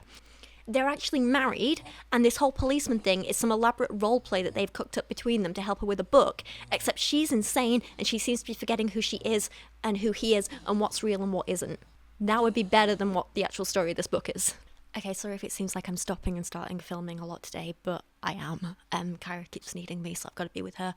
I've just got her settled now. She's gone to bed, she's asleep, she's taken up all the bed as she always does, bless her. But it's nearly midnight here, so I'm a little bit exhausted, and please forgive me if I'm sleepy and a bit out of it. Where were we? So this whole scene ends with Saint warning Petra, go back to the cabin, Petra, don't follow me, you won't like what you find. Petra does go back to the cabin and she manages to get back to writing, and we get an extract from her novel, and it adds absolutely nothing to the story that we're reading, and it's just poor writing. And I think it would be really good if like Colleen had done something kind of creative with this and like shown that Petra has a very different writer's voice to Colleen, but Colleen's not that talented, so she didn't do that, and so it's just kind of pointless. And it's the only one we get in the book, so like it doesn't really add anything. If she'd like maybe leaned into this meta thing a bit more and like shown us more scenes from the book, and then like scenes of her and Saint like playing them out and how it goes differently when she's not in control, I don't know, something like that could have been cool, but none of that happens. Then in another massive plot twist, which actually is a plot twist, guess who shows up at her door? Who? Petra's husband and children. So this is even more of a self-insert for Colleen Hoover, because I was like, oh, well, the differences between Petra and Colleen are that Petra's 12 years younger and she's single, unlike Colleen, who's 46 and married. No, Petra is also married. So the cheating thing is not just with Saint because we think he's married and they're cheating. It's she is literally married and she's cheating. Colleen just loves a good cheating story. She loves making her characters cheat and trying to condone it. I'll say it again, Colleen doesn't want us to think this is like a full self-insert, but if I was her husband, I'd be pretty worried. Petra's husband has an equally stupid name to a lot of Colleen's characters. He is called Shepherd. Yep. And it was at this point I realised that risking it all comment from earlier actually makes sense. So yeah, okay, I get that. I get she is actually risking a lot, but also I have no sympathy. Petra's mean again, but this time it's directed towards her husband. What is he doing here? This was supposed to be my time, my space to write, to disconnect from everything else, including my family. Ugh, especially my family. Oh God, did he bring the girls with him? The panic sets in, rising up through my chest like a wave threatening to swallow me whole.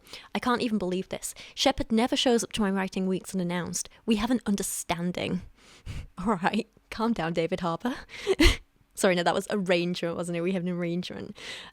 This is my retreat, my sanctuary, the one place where I'm supposed to be able to escape the world, or I can focus on my work and nothing else.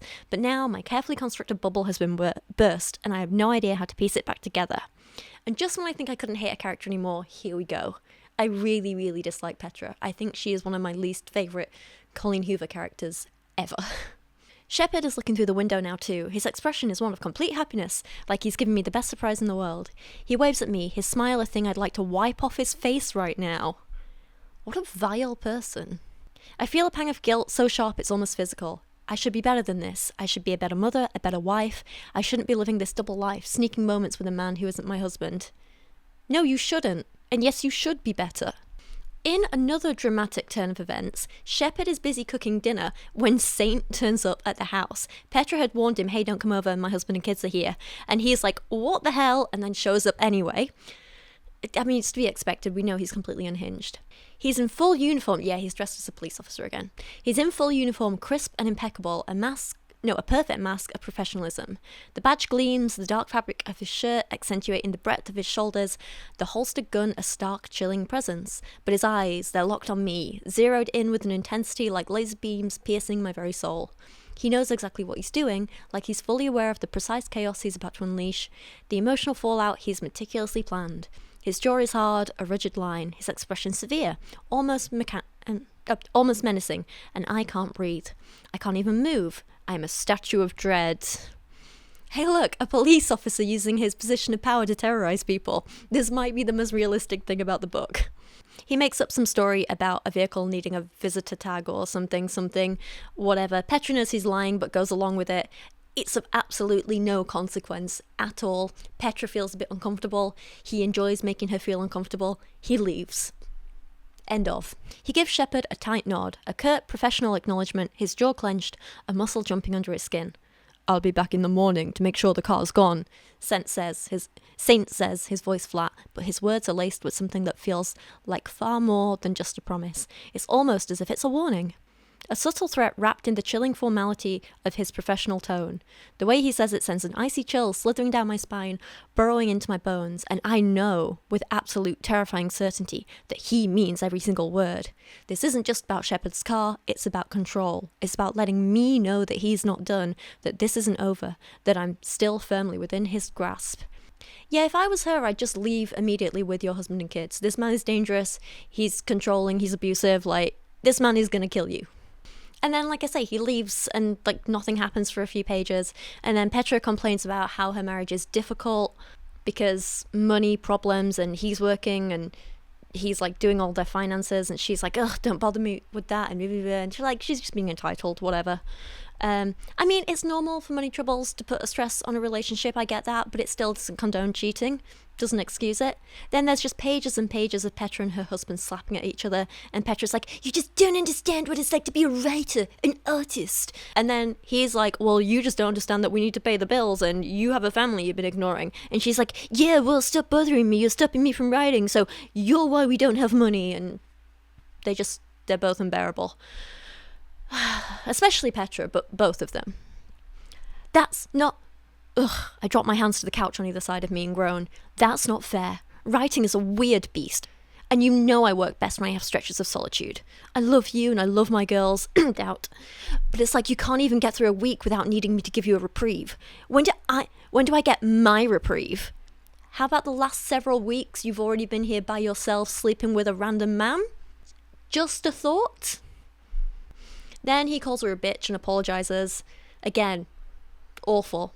Then, because they've apparently made up at this point, Shepard initiates sex, and Petra can't help but compare her boring, predictable husband with her thrilling, spontaneous affair partner / abusive torturer.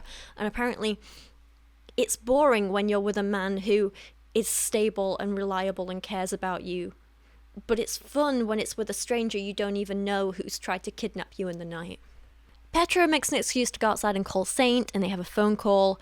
At this point I was confused, and I wrote in my original script, I thought this was going to be a thriller, but instead it's just a boring affair novel with absolutely unlikable characters. But we're only 64% of the way through, there's still time for Colleen to pull it together, maybe. She does not. On the phone, Saint's really cold with her, and he's like, You're married, he snaps back, his voice losing its playfulness instantly, turning cold and hard like tempered steel. There's no warmth left in his tone now, just an edginess that slices through me, an immediate counterattack.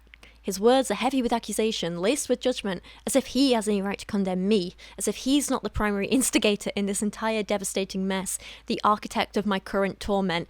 Again, take some responsibility. It was him before not taking responsibility and blaming her. Now she should take some responsibility because, you know, she's married too and you played a part in this. Ridiculous. Like, Saint is a scary character. I felt scared of him, but like scared in the way that abusive men are scary, not scared in the way you should feel by a thriller, you know? Thrillers usually have like at least something going on, you know? A crime, a mystery, a plot, a secret, a threat. This is just a poorly written affair romance with an abusive man so far. And the whole like, ooh, I'm a cancelled author thing hasn't even played a part in this particular plot so far. It's just there as background and for Colleen Hoover to rant. And I guess by the end of the book it kind of plays in a small amount, as in it was kind of the inciting incident for the whole thing, but honestly you could have scrapped it all and it would be the same book. And okay, here's another thing I wrote in my original script.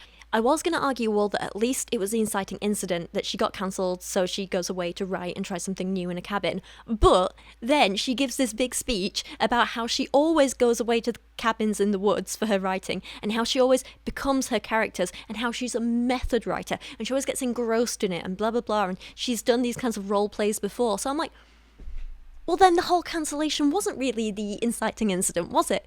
It just happened, and now you're here. And in regards to Saint, she says he isn't mad at all, not really. This is part of the game to him, a meticulously crafted performance. He's enjoying this, enjoying my torment, my confusion. He sounds like a psychopath. Like, just get as far away from him as you can. And then, with a jolt of ice-cold clarity, a chilling realization that pierces through the fog of my anger, I realize what he's doing. When he showed up here earlier today to meet Shepard, why he played up the stern, unyielding officer. He's embodying the very things I wanted Cam to be. Controlling, possessive, jealous. He's playing the role that I created for him in Rhea's story. The role of Cam, the obsessive, dangerous lover. And in this moment, consumed by a confusing, terrifying mix of pure terror and perverse fascination, I hate him for it. And I love him for it. I'll say it again, get therapy. This book, even though Colleen has... I'm going off script here, sorry. Even though Colleen Hoover has tried to do this whole like, oh, like as Petra saying, I write dark romance and that's okay because the things that we want to read in fiction aren't what we'd want in real life. But then Colleen is here trying to also make that argument, but then she's showing a character who like has been writing this dark romance and now she's experiencing it, and then she's like, oh, well actually maybe I do like it, maybe this is okay. And it's like saying, if you enjoy dark romance and you enjoy like rape and coercion and sexual assault and manipulation and stuff in books, then like you get used to that and you're more likely to like excuse it in real life. And that's what Petra's doing. And so that's kind of what Colleen's doing. And that's what I've always been saying, and that's what my problem is with dark romance. And I feel like Colleen Hoover is actually showing that. And she's showing why this kind of fiction and fictional portrayal and this kind of romanticization of dangerous behavior is dangerous. She's showing why it's dangerous, and yet still trying to make a case for it and claiming that like her books aren't dangerous and hers are the exception, it's okay. And because, you know, even if it does happen, then like it's a good thing and you'll actually enjoy it. It's like, I hate it. I could have probably said that more coherently, but it's the middle of the night. I'm sorry. God, I'm so tired. Chapter 15 starts with Petra complaining about how boring her husband is again, but she has sex with him anyway, and in the creepiest event yet, she has sex with her husband while Saint is outside watching them from the shadows, and Petra sees him out there and is like, oh yeah, I'm gonna perform for him, and it's creepy as hell. I hate it. Stop it. What is wrong with you, Colleen Hoover? Why would you write this? Finally, the husband and kids leave, and Petra immediately goes to call creepy policeman. She says, when I'm certain they're gone and can no longer hear the rumble of the engine, I turn and head back into the house, moving on autopilot, my steps quick and purposeful, almost frantic, my mind racing with one singular, overwhelming thought. I need to call Saint. It's not a question, it's a primal, desperate need. Just like your need for therapy.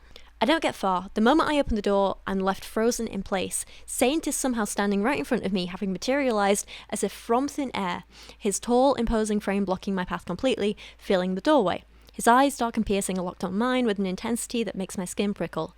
A million questions flood my mind all at once. A chaotic, unbidden torrent. How did he get inside? I locked the doors last night. I was so careful. How long has he been here? Has he been watching me? Watching Shepard? He's a creepy stalker, dump him. This is not normal behaviour. And also, does this man not have a job? Surely him turning up at all hours of the day and night tells you he's not a police officer, because if he was, he'd actually be at work at some point. He starts to lock her inside the cabin. His hands move quickly with a chilling efficiency as he continues to the next lock. A sharp twist of the deadbolt and the thud reverberating through me. Before I can even process what's happening, he grabs me and pushes me against the door.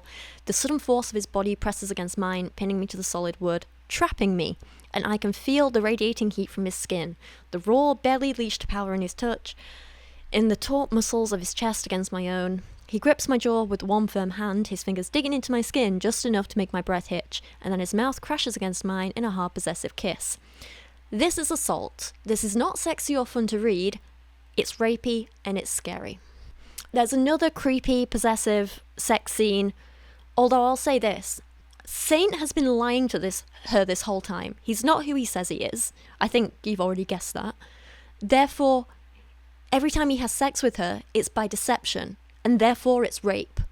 These are all just very graphic rape scenes. In the next chapter, they're on a boat. Again, I wrote in my notes, does this man never work? Why isn't he doing his job? How does he have time to run around stalking a random woman? All very good questions that I still want answering, even though I know the ending to the book.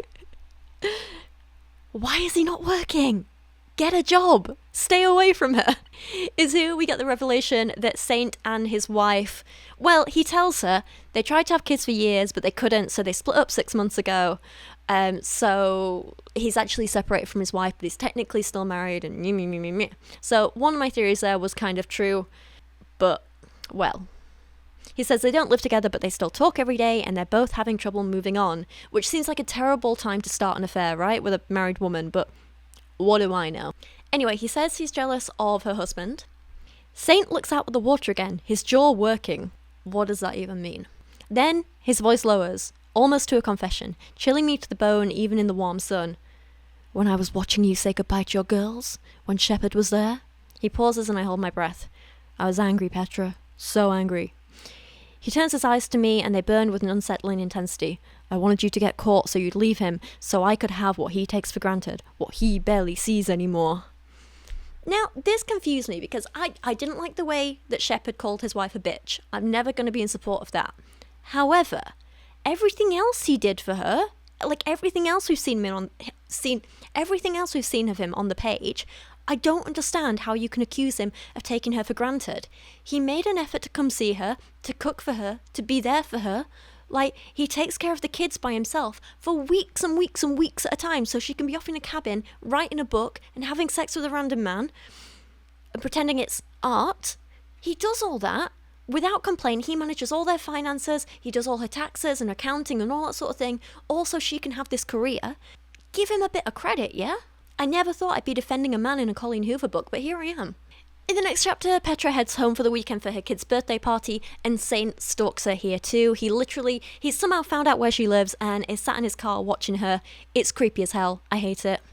She decides to go and confront him in the car, and he shifts, turning more fully towards me, his elbow resting on the center console.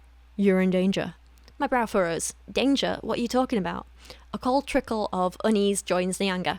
Rhea, you've received death threats. I can't let you go unprotected. Good effing God. I stare at him, a snort of disbelief escaping me, sharp and involuntary. I'm at my home. This is my daughter's birthday. I don't have time for this crap, Saint. Rhea, he says, stop calling me that. This is ridiculous. You found a flimsy reason to intrude on my personal space, and I'm angry. So he's still living in his fantasy world. I think he's like actually delusional, and he doesn't even necessarily realize that he's playing a character anymore. He's just insane to justify his stalking her, whatever. No.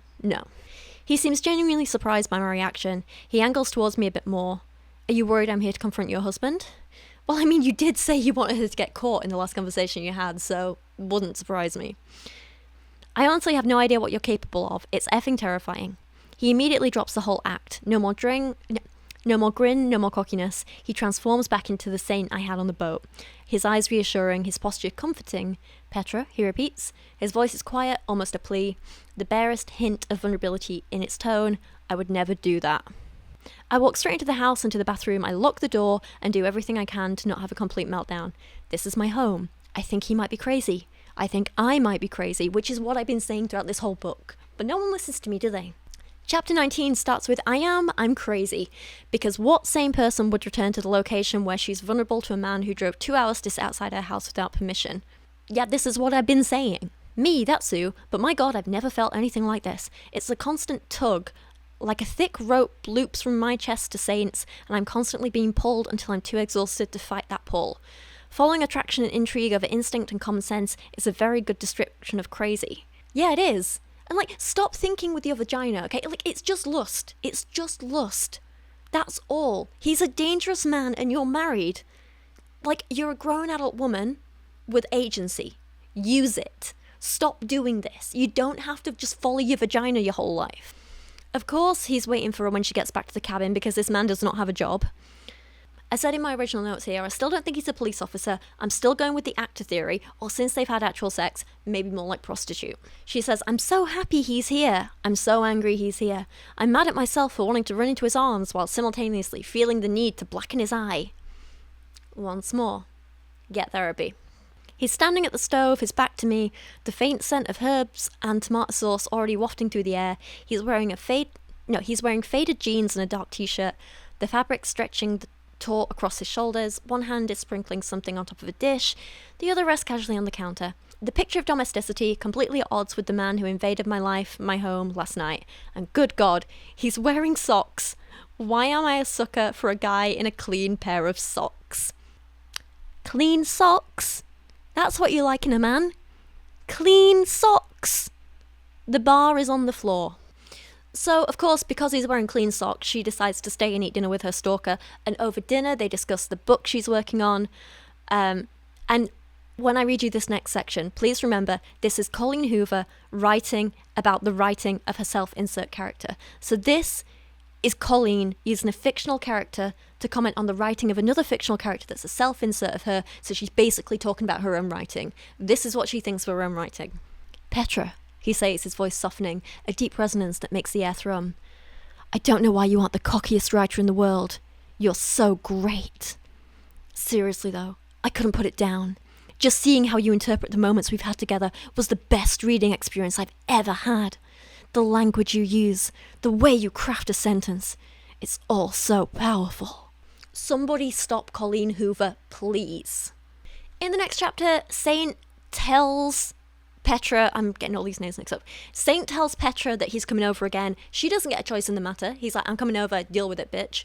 I mean, he doesn't say bitch, but you know what I mean. And then he tells Raya that he loves her, and Raya says that she loves Cam. They're using the fictional names, but ew, stop it, you married woman. There is thankfully only 21% of the book left. We can get through this mess together, right? We got this. Where are we up to? And I've got 13 pages of script left. We can do this, team. We've got this. So, this is where everything starts to unravel. This is where the secrets come out. This is where we get the reveal of everything, right? It's just like I've been saying the whole time. So Petra goes to the shop, and she's trying to find something in a newspaper about the night that her and Saint met. You know, the supposed police chase and person shooting himself. And that's the other thing, right? If he'd shot himself in the street, like Saint claimed, surely she'd have been woken by the gunshot. But she wasn't. She's really dumb. Oh my god. Anyway, obviously it's not in the newspaper. And then she asks the people who work in the shop, and he's like, nah, that never happened. And then for some reason, the guy that she's renting from, Louis, he's also there in the shop, and he's like, no, it never happened. What detectives? We don't have any detectives here. And she's thinking, what the hell? So who is Saint if he's not a detective? Told you it was all dodgy as hell. So she shows the guys a photo of Saint, and they're like, no, he's not police around here. We don't know who he is. And I'm like, told you so. So Petra decides to drive back to the cabins, and then she goes to confront Mary, and she's like, yeah, no, it totally happened. And then Louis comes home, and he's like, what in the hell have you gotten yourself into this time, to Mary? And she's like, nothing. Every single inch of her is screaming that she's lying. Louis throws up his hands as if he knows this too. I don't want to know. If there's a body, I don't want to know. There wasn't a body, Mary says to him defensively. Not a real one. So I told you, it's all fake, it's all acting. Called it from the start, ish. But here's the thing, I was still thinking Nora paid him. No, that's not what we're told here. Here's what Mary says. I apologize for what I'm about to tell you. I really do. But you have to understand how bored I get sometimes. Louis pulled me away from Los Angeles out here to the middle of nowhere, and nothing fun ever happens. I could sit in my chair for 2 solid weeks without speaking to another... Get to the point, Murray. I say. I can't take a second more of her rambling. Fine, she says, huffing. He paid me off. My mind takes a moment to wrap around those words and what they all could mean. Who paid you off? For what? Saint. Cam, whoever he is. I caught him out there in the road that night. He told you there was a police chase. There was no police chase. I did not guess that Cam would have paid off this woman. That was not on my radar at all. But it also kind of feels inconsequential, so anyway. At first I saw the police lights and thought something had actually happened. I almost woke up Louis, but decided I'd just go outside and walk down towards your place to have a look for myself. And that's when I saw the guy. He was setting out fake police lights in the road. There weren't any actual cops, nobody, just lights. He had some on his car. He put a couple on a tree by your house. I confronted him. I'm not scared of people, and he was on our road being suspicious, so I asked him what the hell he was doing. I caught him red-handed, I told him I was going to call the cops, and that's when he came clean. Said he knew you, and reassured me that he was just playing an innocent prank. I didn't feel comfortable with that, so I demanded to know more. He showed me the lights and offered to show me his identification, told me he was just there because you're a writer, and that you work better if things happen to you that you're writing about. Hell, it sounded like a reasonable explanation. No, it doesn't. And he didn't seem to be threatening. How would you know? How would you know? Promised I could wait out by the road until he left to make sure he didn't kill you. He said he was just there to give you inspiration for your book, that it's something you two worked up. He said I knew about it. Yeah, I mean, he didn't go into details about how much you knew, but he said you asked him to scare you. And like I told you before, I know how it is to be an artist. Sometimes we gotta do things to get the juices flowing. I just figured it was some kind of kink, a fetish that was between the two of you. I tried to mind my business, but I also wasn't gonna just let some stranger kill you. I did wait until he left. God's sake. Anyway, we were right. He's not a real detective. Nathaniel Saint is not his real name because it's a stupid name. We called it.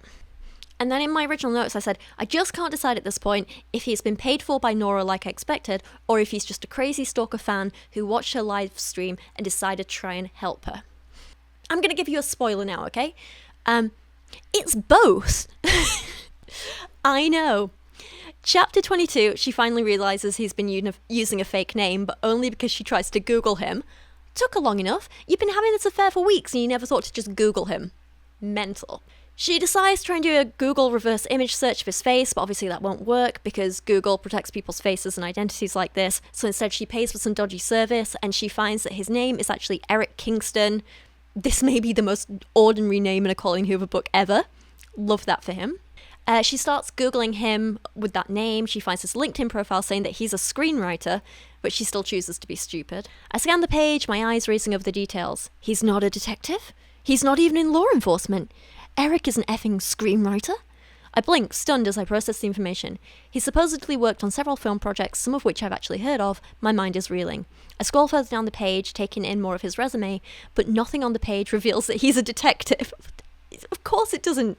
He's a screenwriter. There's no mention of law enforcement, no indication that he ever worked in that field. My brain is struggling to make sense of this conflicting information. You already know he's not police. He had fake lights. Maybe he's undercover. The thought feels far-fetched, but at this point, I'm grasping for explanations. Maybe he gave me a fake name because he's not allowed to use his real one. Maybe he's deep in some undercover operation, and the reason there was nothing in the paper about the suicide and police chase is that it's all classified. Shut up!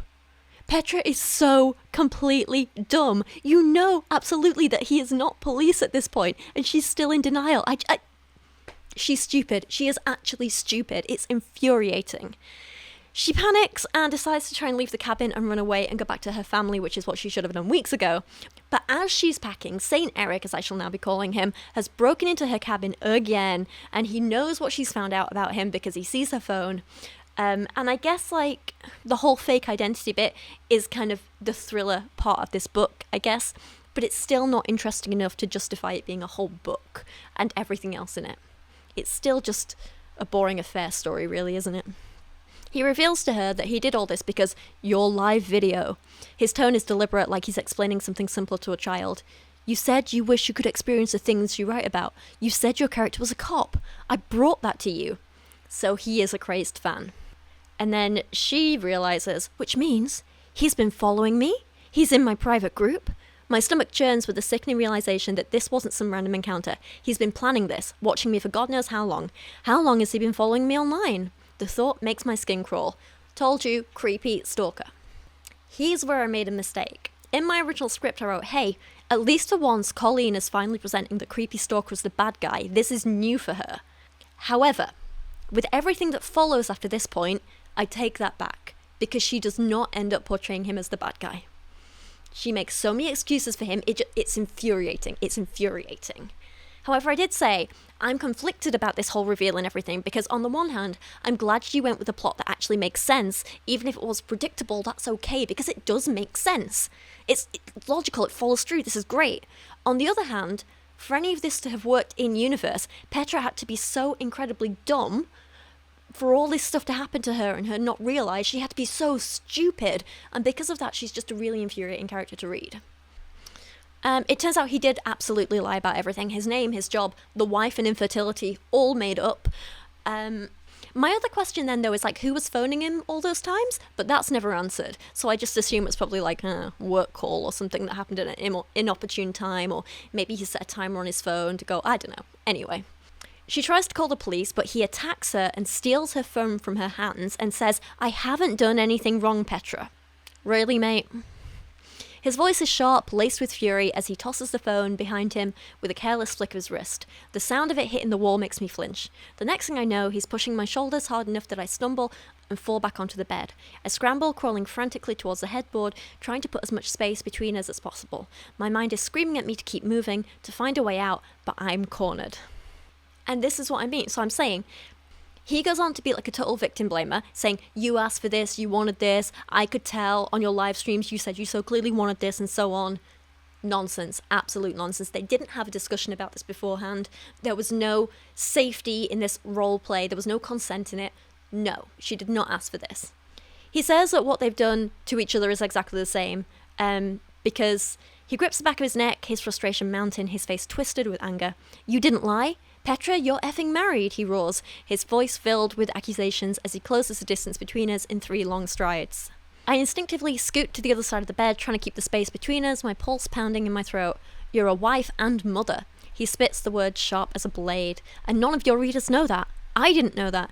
You pretend to be someone you're not every day of your life. His words cut deep, striking at the soul of the part of myself I keep private. Striking at the soul of the part of myself I keep private. That's horrible phrasing. The people I've carefully kept separate from my public persona. He's insane. He's in this total parasocial... He's got this total parasocial relationship thing going on with her. Like, she didn't lie to the public about how... Like, she never said she was single. She just didn't say anything about her family and private life, and that is more than okay. He's the one who, like, assumed if she didn't say anything, then she must be, and he just filled in the blanks for himself and made this stuff up, and then got mad when his fantasy wasn't reality. Admittedly, when they met, she cheated on her husband and didn't tell him that's what was going on. So that was a lie. I'll give him that. But before that, not her fault, not her bad there. In the midst of my spiraling thoughts, it comes to me. Oh, I hate this. A title for this book. Woman Down. Hey, she did it. She said the title of the book in the book, and it's the title of the book in the book. Meta. Because that's what I am, how I feel. It perfectly describes the trajectory of my life, which will more than likely mirror Rhea's. If I survive this, that is. The book may never get finished because I have no idea if I'm safe or doomed right now. Yeah, I don't really care. I'm struggling to maintain control of my reactions, to keep my face neutral, my body still, but I'm beginning to think I might make it out of this cabin alive. I just have to keep my cool. Do me a favour, Petra, he says, his voice dropping lower, almost a whisper. When you finish this book, dedicate it to Saint, because he effed that story out of you. I hate how Colleen Hoover writes. His words hit me like a slap, and I gasp, an instinctual an instinctual, visceral reaction. But it's not fear that makes me gasp. No, it's something much darker, something far more unsettling. I gasp because I shouldn't be feeling what I'm feeling right now, but my body reacts in the complete opposite way from my mind. My intellect is screaming at me to protect myself, to run, but my nerves and the warmth building in my stomach are craving the opposite. My body still wants him to touch me, kiss me, to F me. Shut up. I thought this book was going somewhere good, and instead we get this. I thought she was making the bad guy actually the bad guy, but no, she has to go and ruin it.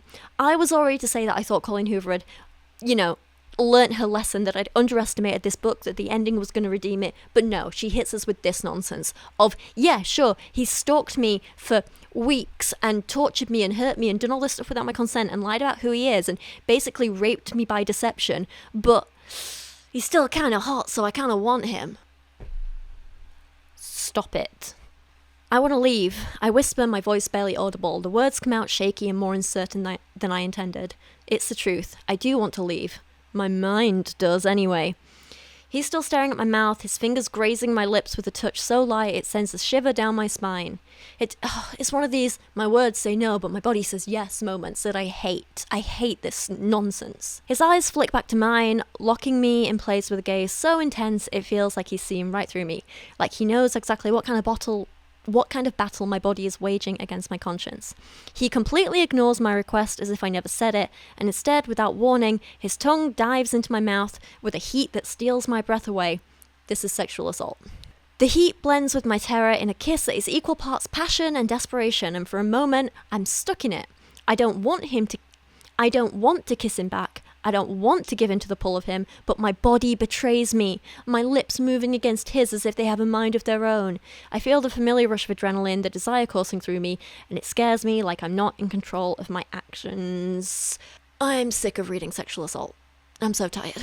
Thankfully, though, she does change her mind and actually manages to push him away. Saint is standing in the doorway of the cabin, leaning casually against the frame. His eyes are locked on mine, watching me leave with a look I can't quite decipher. There's no anger in his expression, no rage, just something calm, almost resigned. His posture is relaxed, his arms cross over his chest as if he's content to just stand there and watch. But I can't shake the feeling that he's letting me go too easily, and there's something I'm missing. So yeah, as confrontations go, as the climax of a book goes, pretty boring. That's it. Colleen Hoover always comes so close to making good points, but her poor writing always lets her down. For example, I've always known to be afraid of the obvious things like lions and bears, because those are the things that present as dangerous. What I'm just now realising is that I should have been more afraid of the things that have the capability of pretending they're not dangerous. Chapter 23, and we get a big time skip. Jump forward. It's been something like 2 years or whatever at this point. Petra's back home with her husband, still with him for some reason. He never found out about the affair, poor man. Her book is finished and it's coming out in a few weeks. Her husband reads it for the first time now, and we get more sucking up to Petra. Here we all know it's really Colleen. He says, "It was effing thrilling, Petra. I think this might be my favourite book of yours so far." Saint asks her, no, other way round. Shepard asks her who Saint is that she's dedicated the book to, which is wild. And she says, "I only followed through with Saint's final request because I was afraid of what he might do if I didn't. I didn't want to risk making him angry, or worse, giving him a reason to show up here. He already knows my home address, and because I've learned so little about him, I wouldn't even know how to prevent him from showing up here. Just get a restraining order. Tell your husband he's a crazy fan, which he is, and get a restraining order." Wild.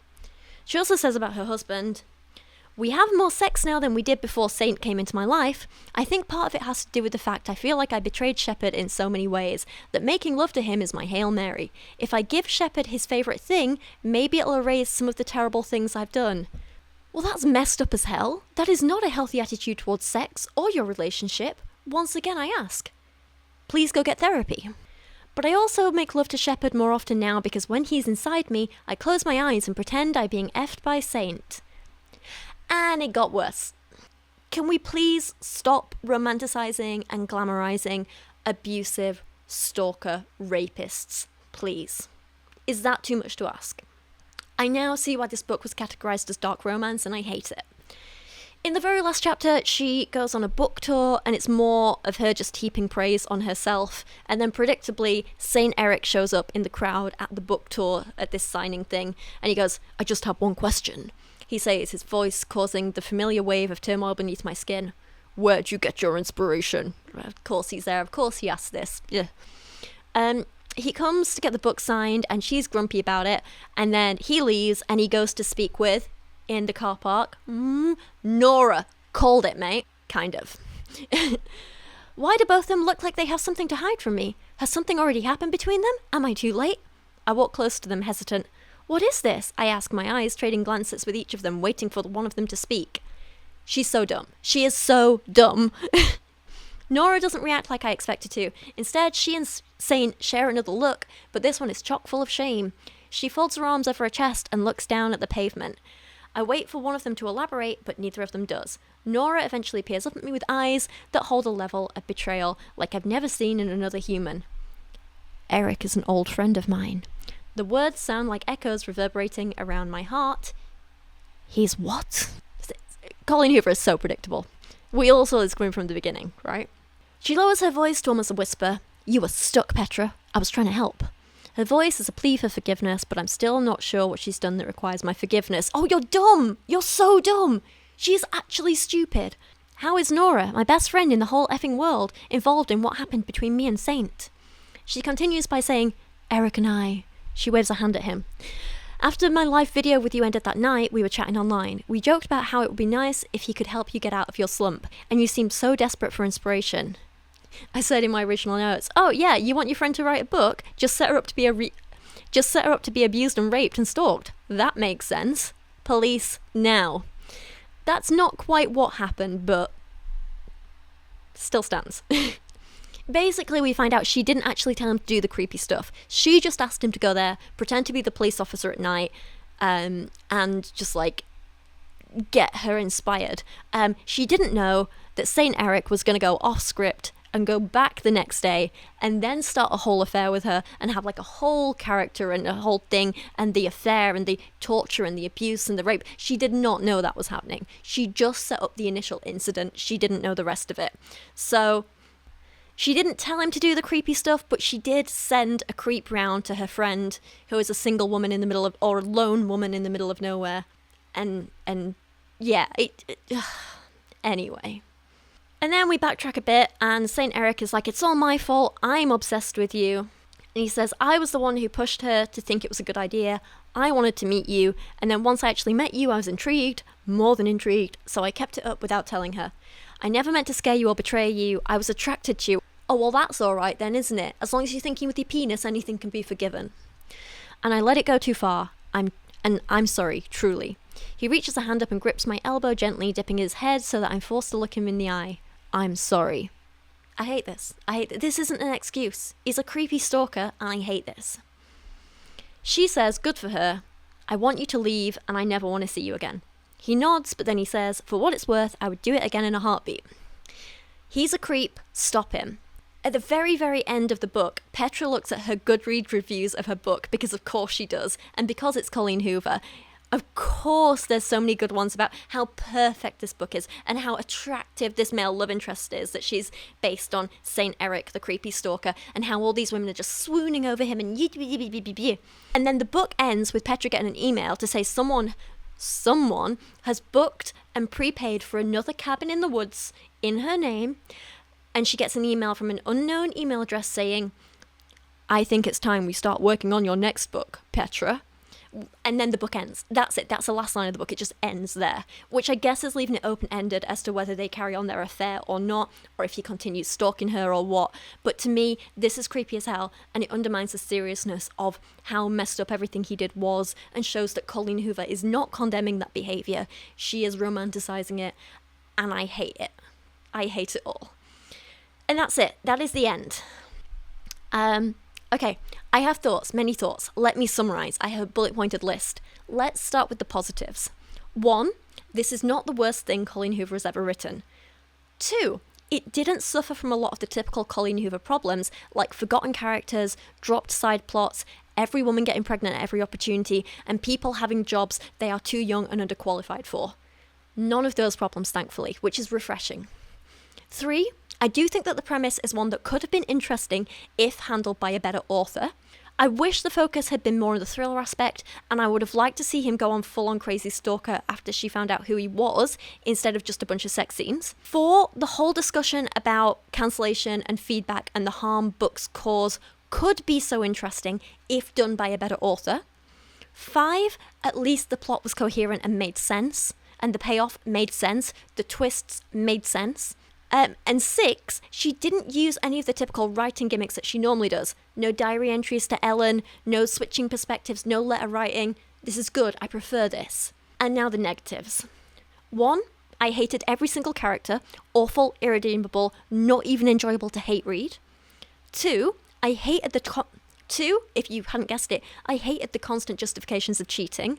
3, I hated, again, you can probably guess this, I hated the romanticization of stalking and violence and abuse and rape, and the typical, I know it's wrong, but it makes my vagina twitchy, so I guess it's okay this time. It's gross and I'm sick of it. 4, Colleen's discussions about why people critique her books, why books get banned, and why people critiquing dark romance in general,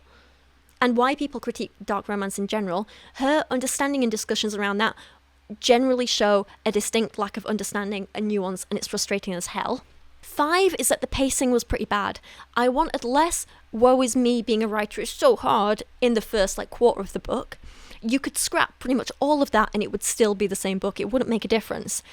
You could scrap this whole film cancellation thing and the hate online and it would still be the same book. Wouldn't make a difference. Then the next 70% of the book was just violence and sex and violence. And then the last 5% was, oh my god, the reveal. This is so awful, but I still kind of want to have sex with him. The whole pacing didn't work for me. The whole setup didn't work for me. The whole context didn't work for me. Hate it. 6, most of the names are still stupid, except Eric Kingston. Was it Kingston? Something like that. That's the only normal one. 7, the self-insert main character, combined with her constantly having other characters go on and on about what a totally wonderful, perfect, super talented, beautiful author she is, was just way too much for me. I couldn't cope with that. And I'm sure there's more, but I'm tired. It's 1 a.m, so I'm going to leave it here because I'm completely exhausted. I think, and I did on Goodreads, I gave this book 2 stars because it's better than her other books, and so it doesn't quite deserve that 1-star rating. It's not good, but it does have potential, and I think there are other authors that could have taken this premise and done it much better, so I do think that potential's there, so I gave it an extra star for that. If you do want to look into the world of cancelled authors in fiction, instead, like I said earlier, I would recommend The Cows or Yellowface. They just do it much better. As I was finishing this up, I found my Colleen Hoover bingo list, and I was going to go through this with you, but it's quite long, so I'm going to leave the bingo list, it's like a Google document, down in the, it's going to be linked in the video description. If you want to go through it and tick off the ones that were in this book, so for example, bad sex scenes, manipulation disguised as romance, stupid first names, saying the name of the book in the book.